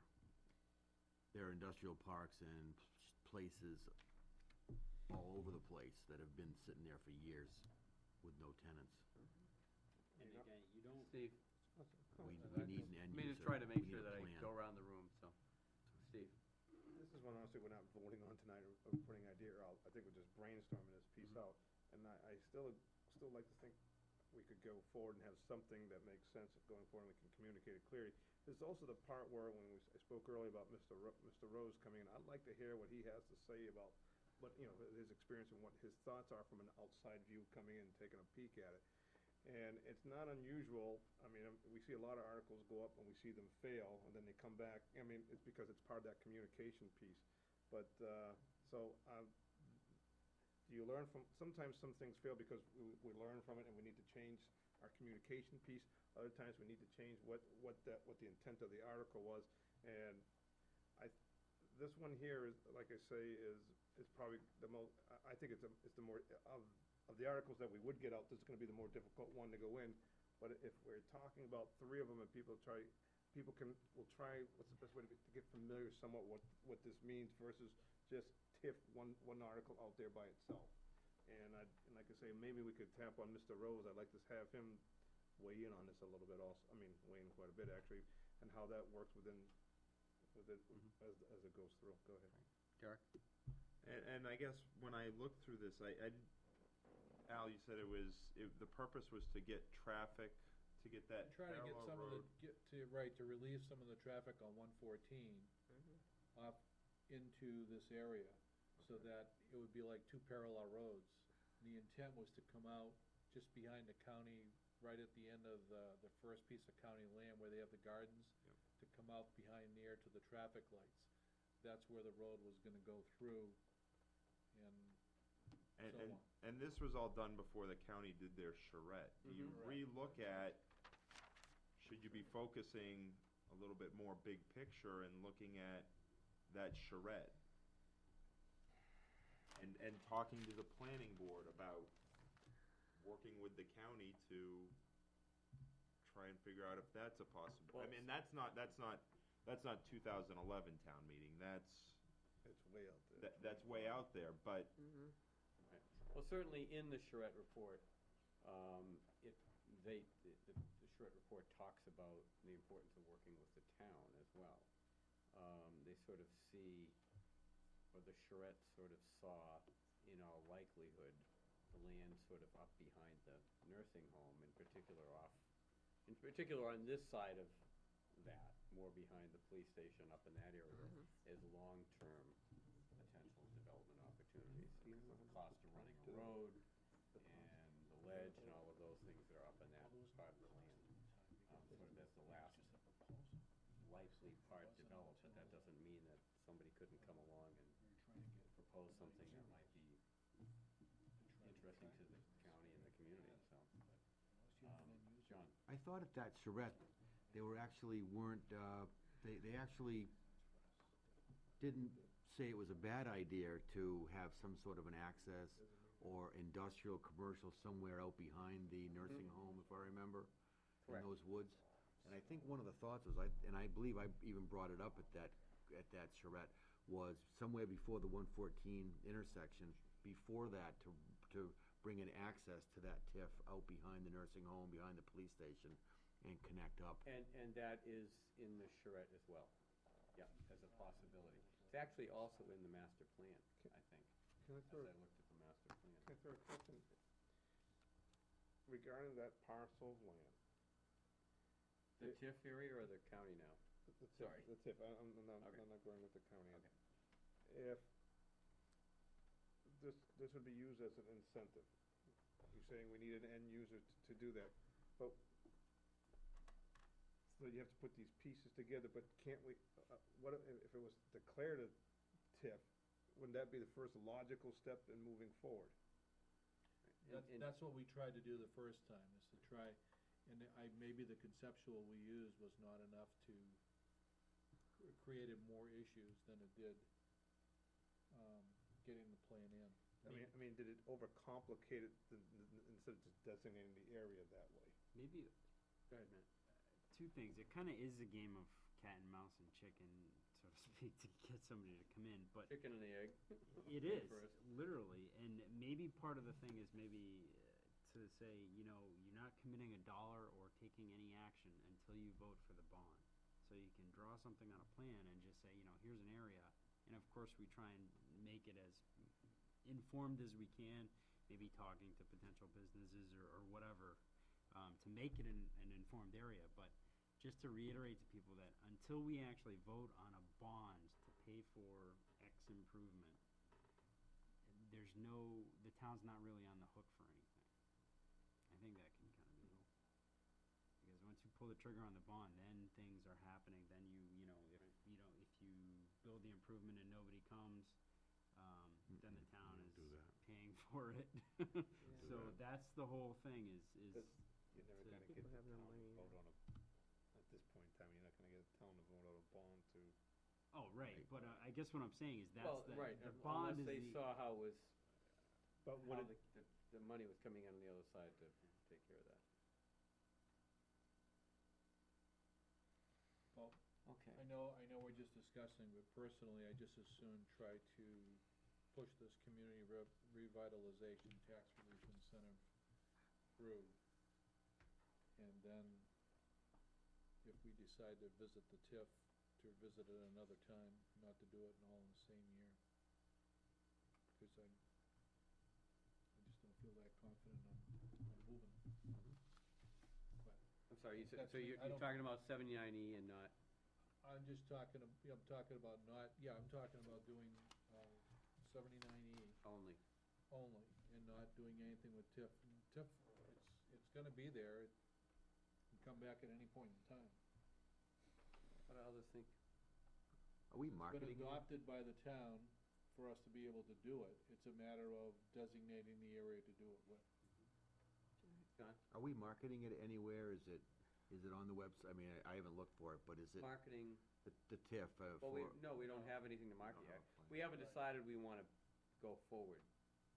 But is it out there if somebody in somewhere says, geez, I wanna locate in Goffstown and, Well, we can't because we don't have a TIF, right? I mean, we can't. because we don't have. Nothing to TIF. market. I know, right? So, and that's what actually concerns me Great about point. the part you were saying is, We don't I mean, I have hear one. what you're saying about the challenge of it, but from my perspective, unless you have it a declared place. Right.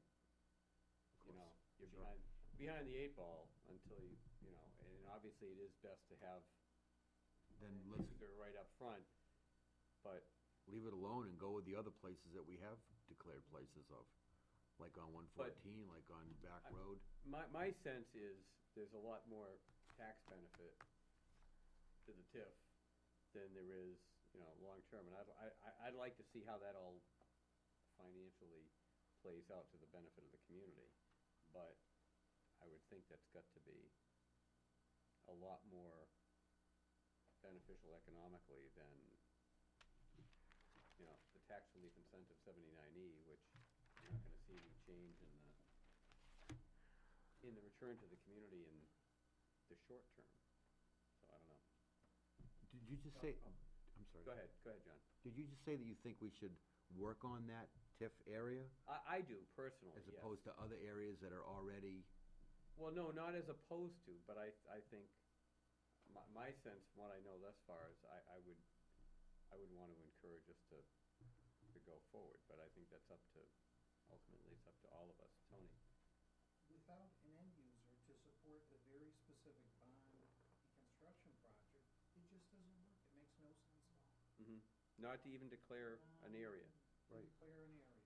Because when you're declaring Why a, declare that area and not declare something Right. near the industrial park on the back road? Mm-hmm. Or on 114, or in Penardville? Right. Okay, the reality is development works by people, end users saying, I want this spot, how do we make that spot work? So you're not concerned about the loss, the gap of time between the time they say, I like this spot, and the fact that you then need to package something to go to the town? And Cabela's a good idea. They didn't come in and say, we're gonna take this spot because it's a TIF. Mm-hmm. They came in and said, if you make it a TIF, we're more likely to take this spot. Okay. Can I ask you a question, Tony? Because that was one of the conversations we were having, I was having the other day. When you talk about time, and that's why I look at this and I say, if we did go forward without an end user, at least, to me, it looks, it's almost like giving sort of a go-ahead light. And I guess my question to you is that you don't see that as a necessary piece then? No, because you have to get you have to have the plan in place, and the plan has to be specific to your development, and then you have to have a bond approved. So even if you have a plan in place, unless you're gonna get a bond approved, which you're not gonna get without an end user. Without an end user. Makes no sense. If you're concerned about timing, let me suggest this, let's change our form of government. Because the selectmen, town meeting form of government, SB2 or not, is the wrong type of government for economic development. Because we can only deal with these issues once a year. Once a year. So that anything that comes in as a real opportunity, we'll see you next March. And it's a real disincentive to do business in a town like this. Whereas towns like Manchester have a tremendous advantage because the Board of Selectmen can meet and they can make a zoning change, they can approve a bond, they don't have to go through this just exhaustive year-long process. Right. Robbie? There is even a different alternative, and that's change your zoning form to a form-based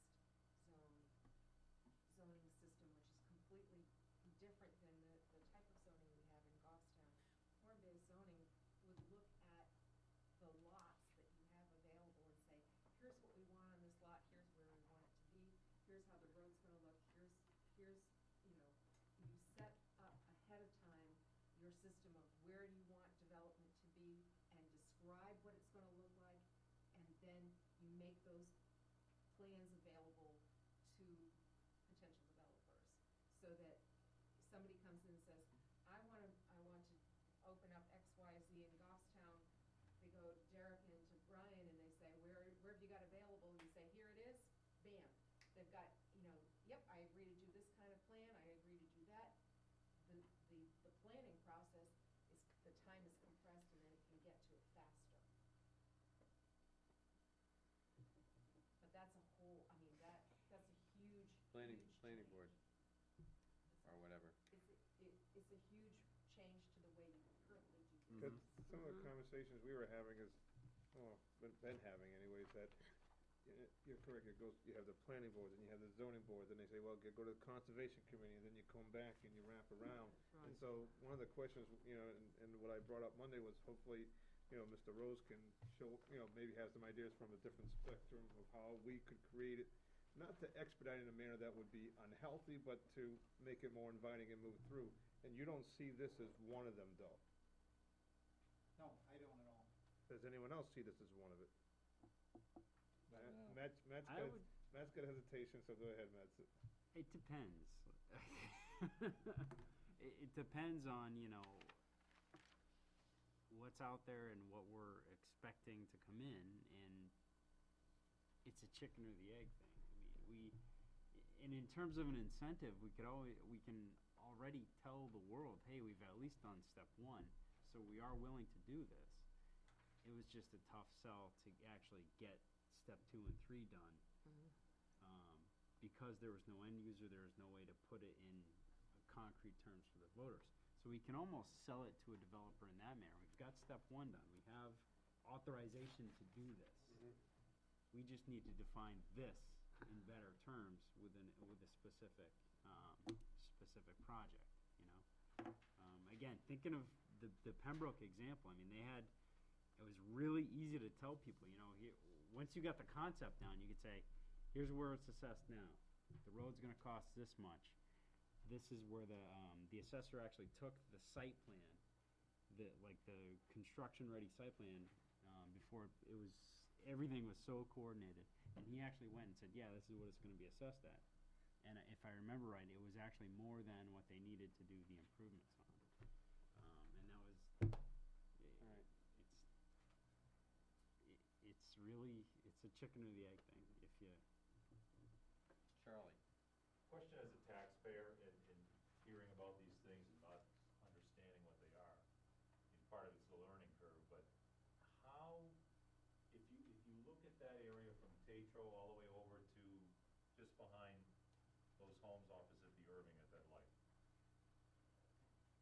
how lucrative is that for an end user to look at that property and say, I wanna be there? Is it a good piece of land? When I drive by it, I've never walked up there, but it's very hilly terrain. What kind of business would you look at putting in there? I know that Physicians in there from CMC is right behind the shell. Mhm. And I'm assuming that's where that would continue, right? Right, that's Is my it those understanding. kind of as well. businesses, or are you looking at big box stores, supermarkets? What kind of My businesses are they understanding, looking at? and Al probably can answer this best based upon the past plan, was my understanding or sense was it was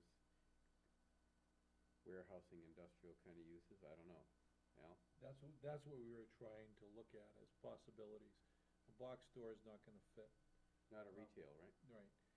And the other thing that you have to look at is, based upon your comments, is exactly what we're facing. It becomes speculative. All right? So if I turn around and say Walmart's coming in, everybody that wants the Walmart's gonna vote for this, and then it doesn't show up, and it's a sewer plant instead. You know what I'm saying, is that there could be almost anything there. And that's why the end user becomes your ticket to bring it as an attraction. But there are a lot of difficulties in trying to get sewer and a road over that, where the power lines are. Because you'd have to really not go over, you'd have to go in, so it'd be kinda like one of these things. So how feasible is that to work, and does it make any sense? What we were trying to do at that time is to get the okay to try to work something, but we'd have to take the third step of actually going out, finding the end user, and then doing a bond. So it leads to a lot of speculation. I think at the time, I didn't vote for it because I looked at it as a unused dead-end road, because I didn't think, because of the terrain, any businesses would wanna go in there. I know this other gentleman, John, I think. Yes. Are there other areas in the town that TIF could be applied to that are more, I guess, beneficiary to the way the lay of the land is, to try to incent companies to come to? It's just an observation on my end. That's why I didn't vote for it. And I think it's an understanding of the common man. You know, they're looking at so many other things and articles on there, they're gonna say, forget it, I'm not gonna, no. Right. No, because in the back of their mind, their thinking is, we're gonna be spending tax dollars somewhere along that line. As you said, Matt, it wouldn't be until the bond comes up. But the general guy that lives on all these town roads here in the residential areas are gonna think, no, I don't wanna spend the money. Can I ask you, when you voted no, it was more the conceptual layout of the planning aspect and less the concept of how the TIF worked? It was more, I Or think, more the combination. planning part. I mean, TIF, you kind of understand what it was a little bit, but my thinking was mainly because of the terrain of the land, what would go in there, what kind of businesses. I just kind of thought it's a waste of space. There's gotta be other areas of town To do that it? are more applicable to be able to build on, to focus on, versus trying to dig out the side of a mountain. And I can tell you from the time that we were doing it, I never envisioned the medical building that we have there now. I never envisioned that as part of that, at that time. So all of a sudden now, you see where we're going, it could be almost anything. But you're right, I mean, I don't know, I just, It's a tough sell, and It there are is. easier places, Right. closer to being readily available Right. than that. Such as, So my sense is, well, my I mean- sense I is, mean, right, no, go ahead. such as, I'm just trying to, Uh, the gateway to Goffstown on 114. And the benchmark on the other side. That's just one. You've got the industrial park on Goffstown Back Road. which has issues because we can't do trucks just yet. That can be changed. It's not- I mean, that's a problem That could be changed. from No, Manchester. it's a Manchester It's a issue. Manchester That- issue. But Manchester that could be worked with in Manchester.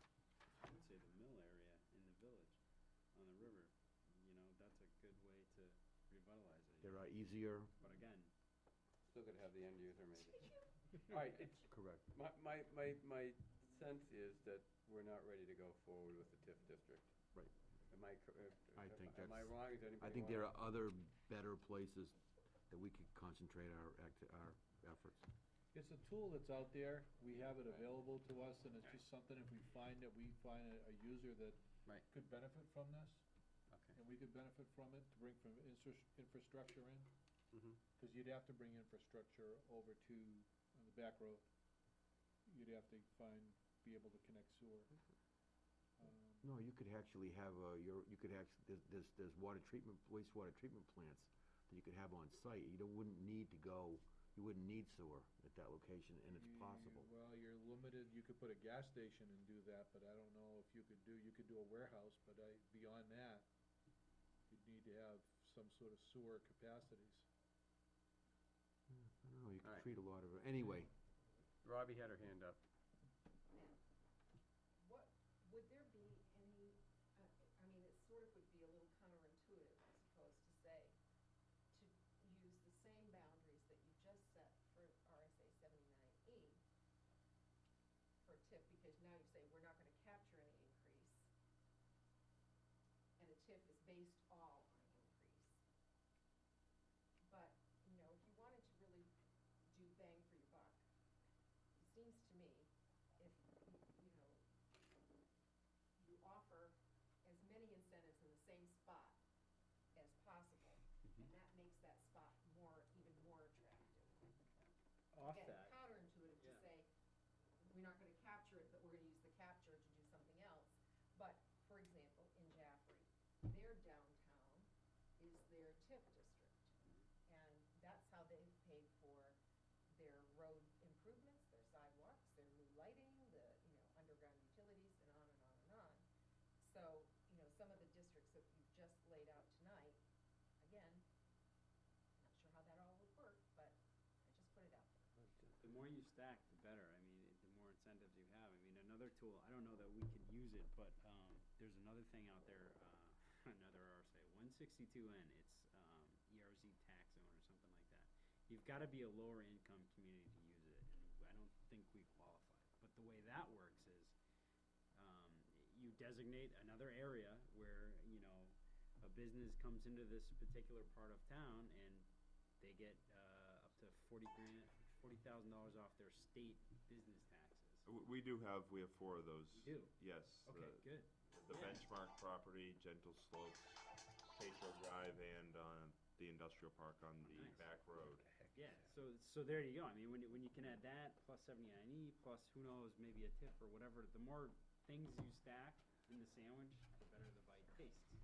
Okay, Tony, you had something? I just wanted to mention that, Epping hired an economic development director and we gave him a commission on the increased tax rate. If you wanna do something really good, you give your economic development director a commission on the increase of the tax rate.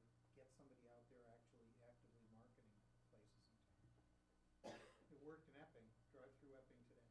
Mm-hmm. That whole development off of 101 is, 125, I mean, that's all those efforts. Steve? And just listening to his point, I was listening to Robbie's points, because I sit here and I looked at, we're gonna have 2 little articles going up there for something I don't think, I mean, it's good, it's a piece of it, but, impact-wise, it is what it is, and part of it is that, like I say, I can look, been here my whole life and look back historically and watch how business have moved into Goffstown. It has not been boomtown, we'll put that nicely.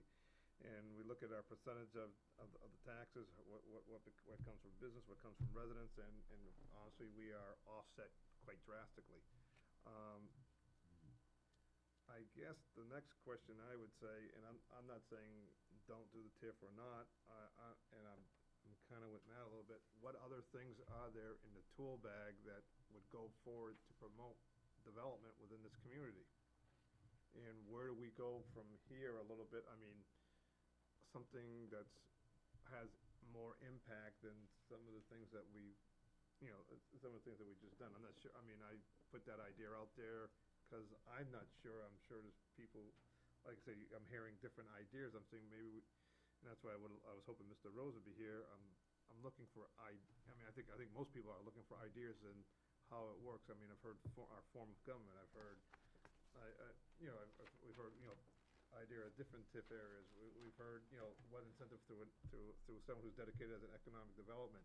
These are the things that are out there. I'm not sure if we want to start looking at some of these things and getting behind it, because as we're going forward, we have these articles going through, that we're going to promote, but also, we should be starting on, a continuum as what's the next piece in the puzzle that's going. And I don't know if we should have a brainstorming session to this or idea session.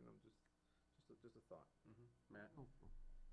A couple things come to mind. First, going back to the economic development plan we discussed a few times ago, I think that'd be a good way to get started, because we pull together all our thoughts in one document. We look at what we have, we look at what we want to do, and we put it all in one thing.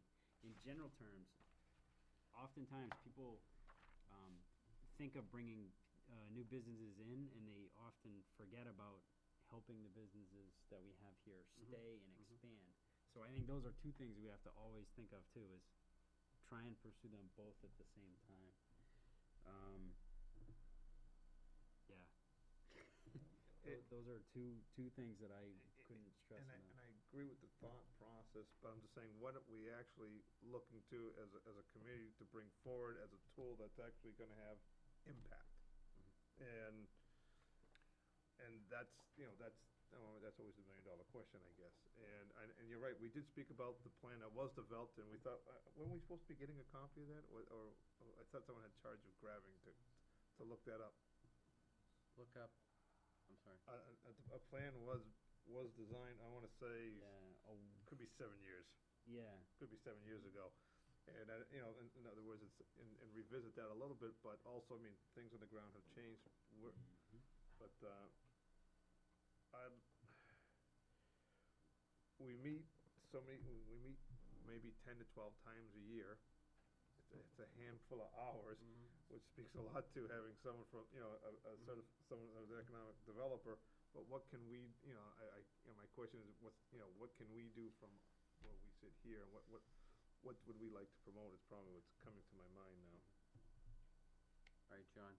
I don't really know what we can do. And I'm not sure that we really need to do anything. I think what we need to do is make it attractive for businesses and companies to come to town that can afford to hire people and afford to prosper through tax relief incentives. And not necessarily this 79E that's putting you out 5 years or putting you out in a time in the future. So I'm not sure how much, I'm not really sure what our role is in working with all of this dynamics that we're trying to work with. I think what we do is make it a place where companies want to come and locate through reasonable property taxes, through a workforce that's looking for, you know, the affordable workforce, and other incentives like that. And I think that's really, that should be part of our focus, because we're trying to figure out what these companies are gonna do and how they're gonna look and where they wanna locate and all.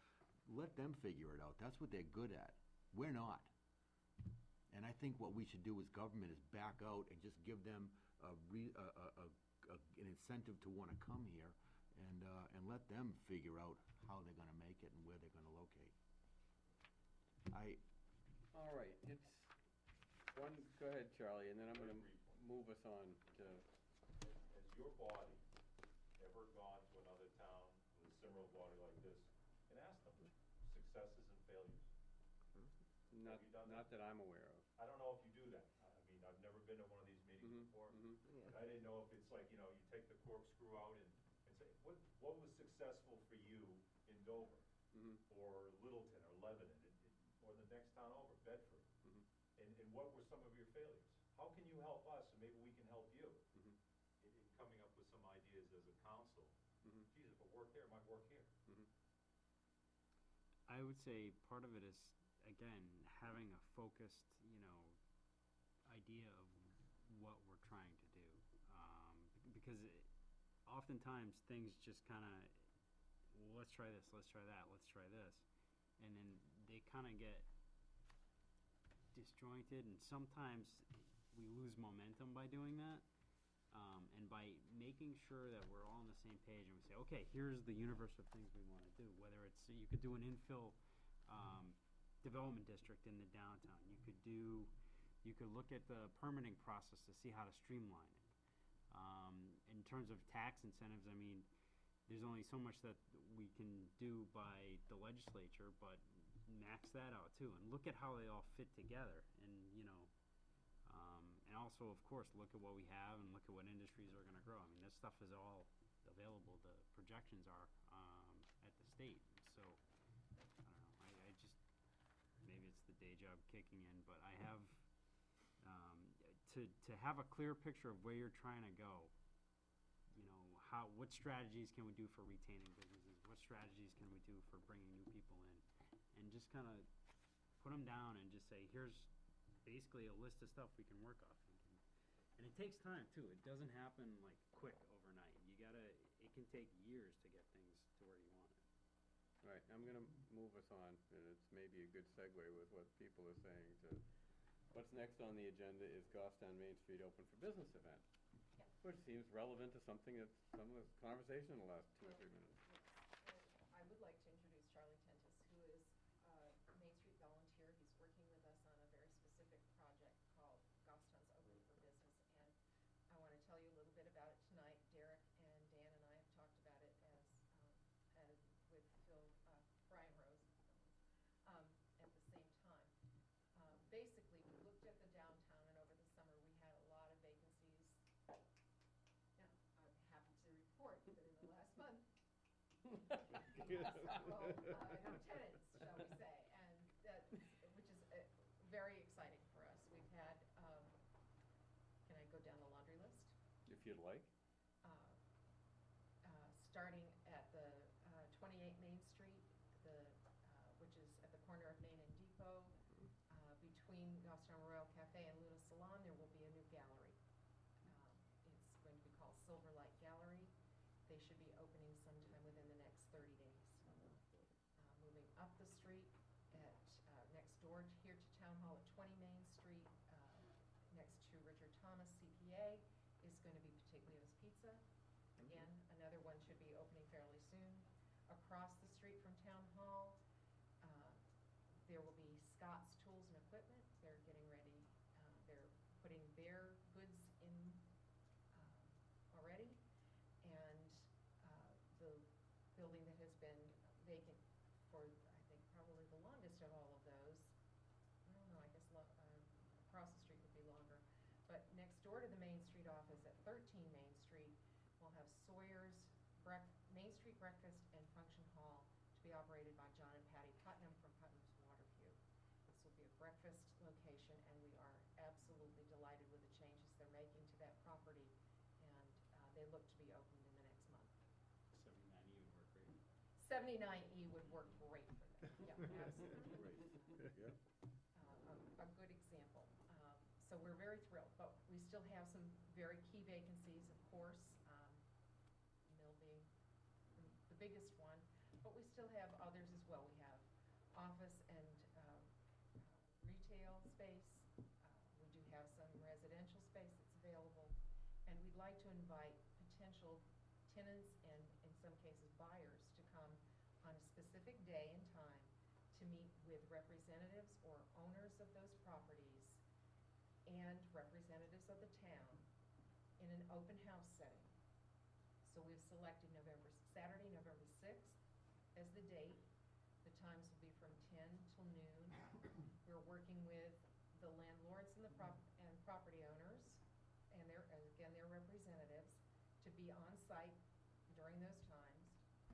We will do the work of inviting potential tenants or buyers, as the case may be, in.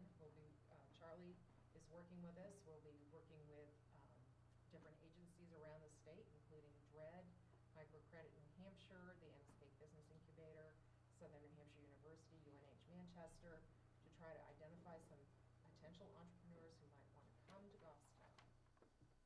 So what we're asking of you is representation from the Goffstown Economic Development Council to welcome these newcomers to Goffstown. We'd like to have Derek and Brian on hand to answer some of the technical questions about what the permitting processes are. And we'll more than likely try to have the fire marshal and the building inspector on hand as well that day. So Goffstown's open for business, and we'd like your support for this. I have a question. Did Yep. you want economic development to do something like we did at the Business Expo?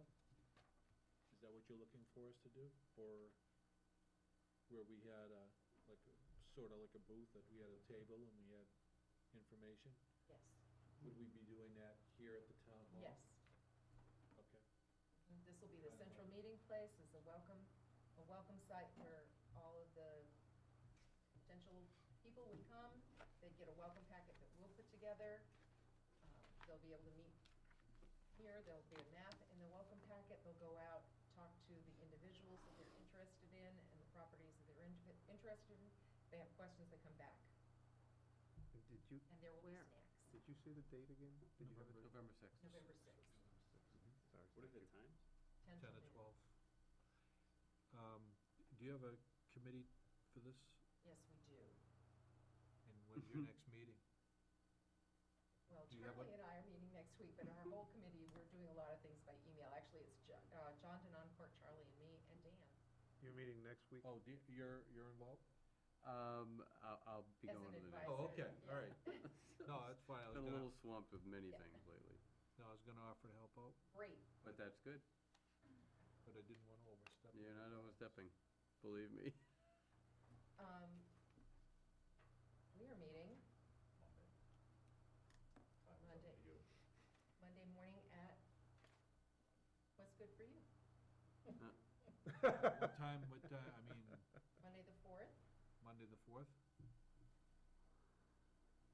How's 10 a.m. sound? 10 o'clock? You can go, Al? We'll figure some way to get out of work. I won't be able to be there, but that's fine. At what time?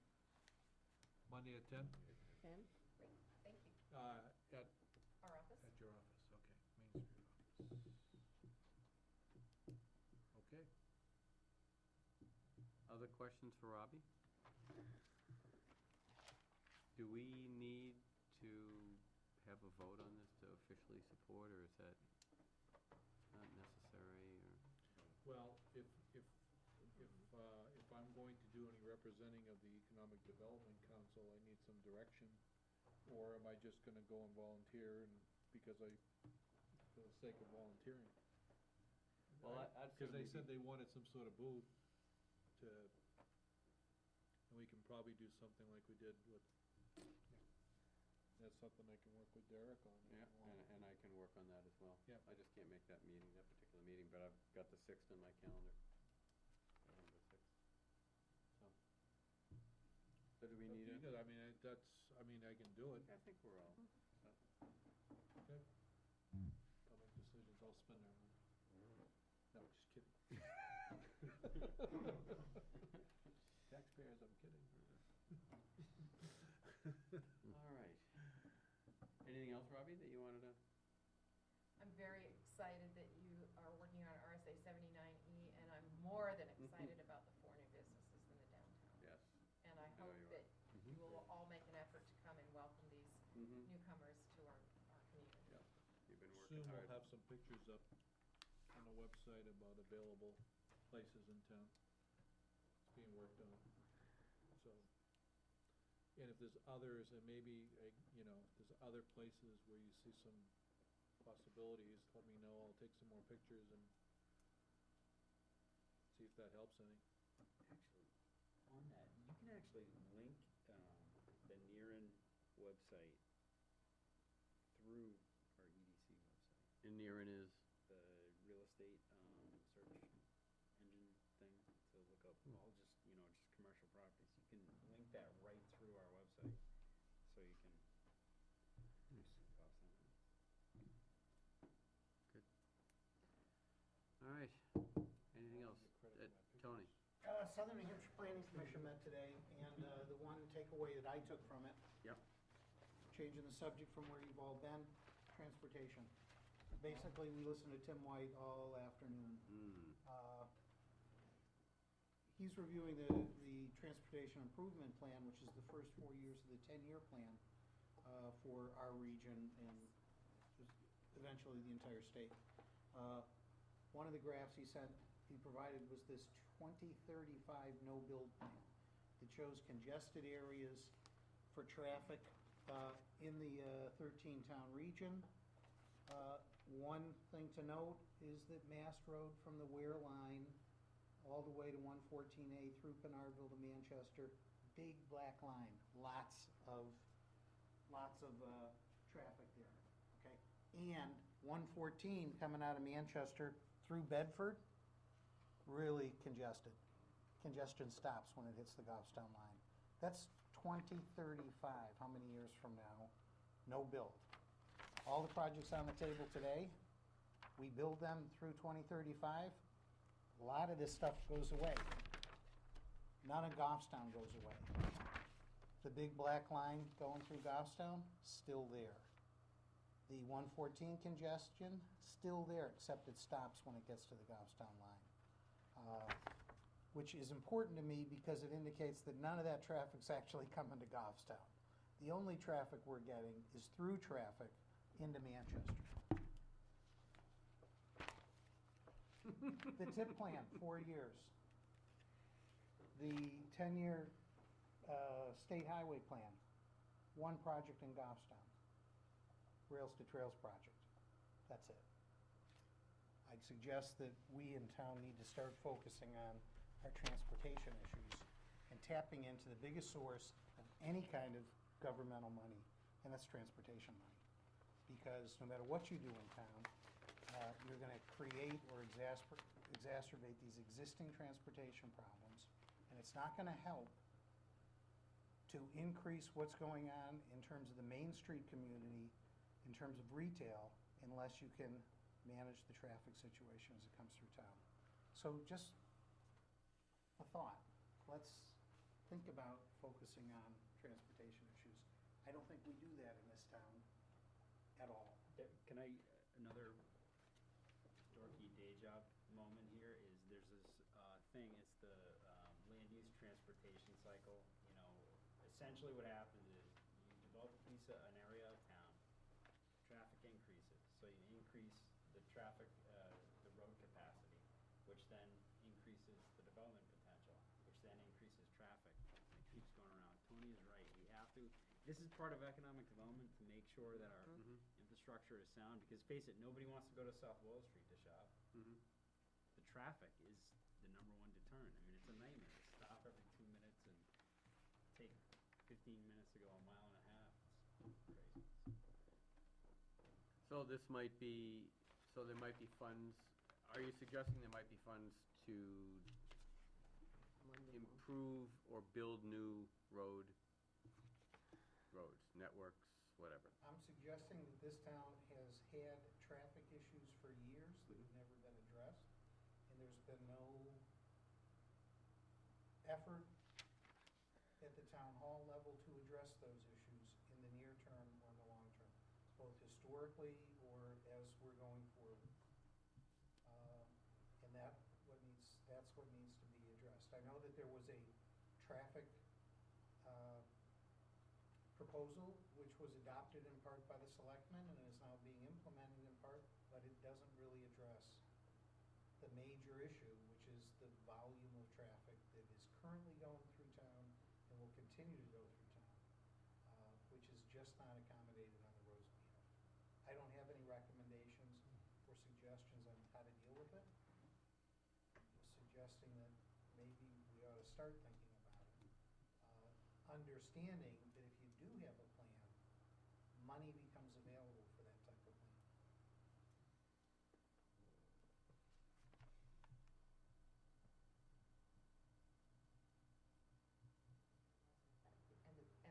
And the solution is more than likely multifaceted. It's not gonna be one thing. Thank you.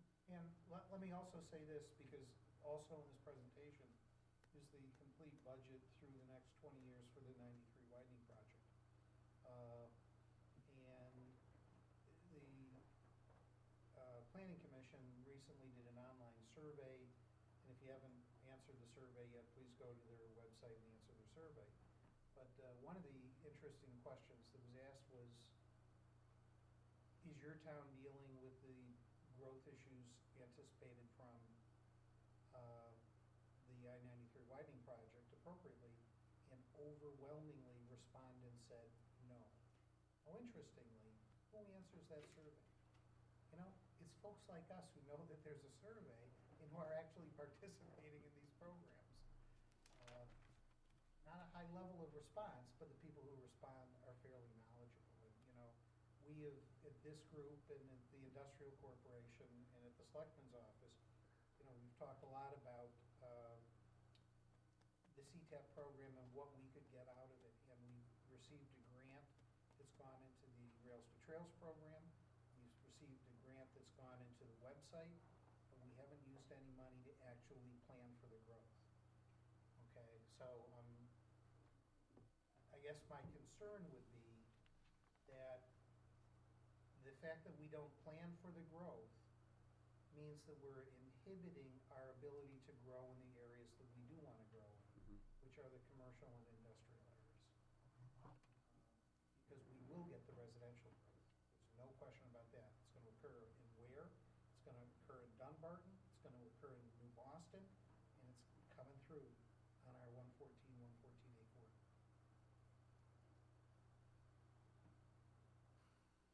So the roundabout wasn't big enough, we needed to do a bigger one? We need a bridge from one roundabout to the next. All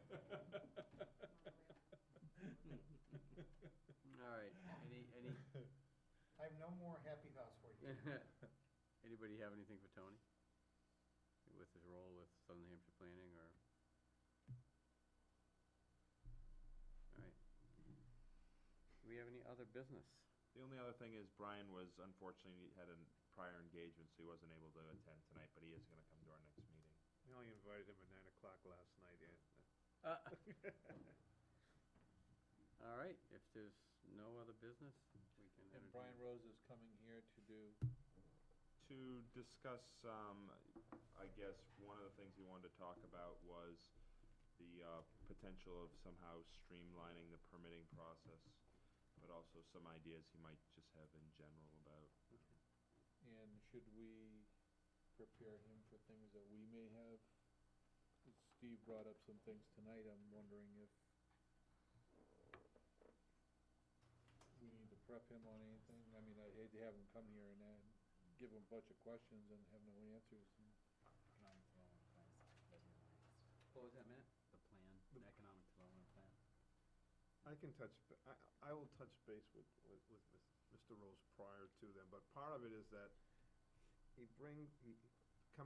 honestly, he was in Arizona, he did planning out there, he's gonna have a different perspective, and more important than that, and I'm gonna agree with Tony over there, he's gonna come in from the outside looking at, it's gonna be a fresh look, he's gonna come in from the outside looking at where we've been, what we've done, and possibly where we're not going, and maybe he can bring some perspective to that, a different perspective, and I think it's needed, and I find him to be a talented individual, and in the conversations I had with him, and I think hopefully he can help us create strategies, create directions, and put some tools in our toolbox as we go forward and move on. But I mean, I sit here and I think it's always whenever I sit, like, it doesn't matter if it's Parks and Rec Committee or Board of Selectmen or sit here, and I look at the number of hours that I spend sitting and doing these meetings, and one would say, well, geez, that's only 12 days a year, 3 hours a night, that's 36 hours. If someone said that I'm gonna come up with an economic plan for the town of Goffstown in 36 hours and build consensus with 5 people, and then there's people rotating and coming in and out of the group, one would look at me and, if I was to propose that at work for some of the projects I do, they would look at me and say, that's your proposal? So hopefully maybe, he can bring some type of process of what he saw in other towns, and we can start thinking about these pieces. I think if we look historically where we've gone, people would like to have, we all would have loved to have seen probably, more business here and better development, better infrastructure in place to facilitate these things. And I would like to think that hopefully when we do leave, and eventually we all will leave this group and move on, or that hopefully there's a little more direction, and maybe and we're moving in a more positive direction than when we started. So I'm hoping he can help us facilitate that. Okay. Anything else? Motion to adjourn? Yep. Okay, made and seconded, I'm sure, some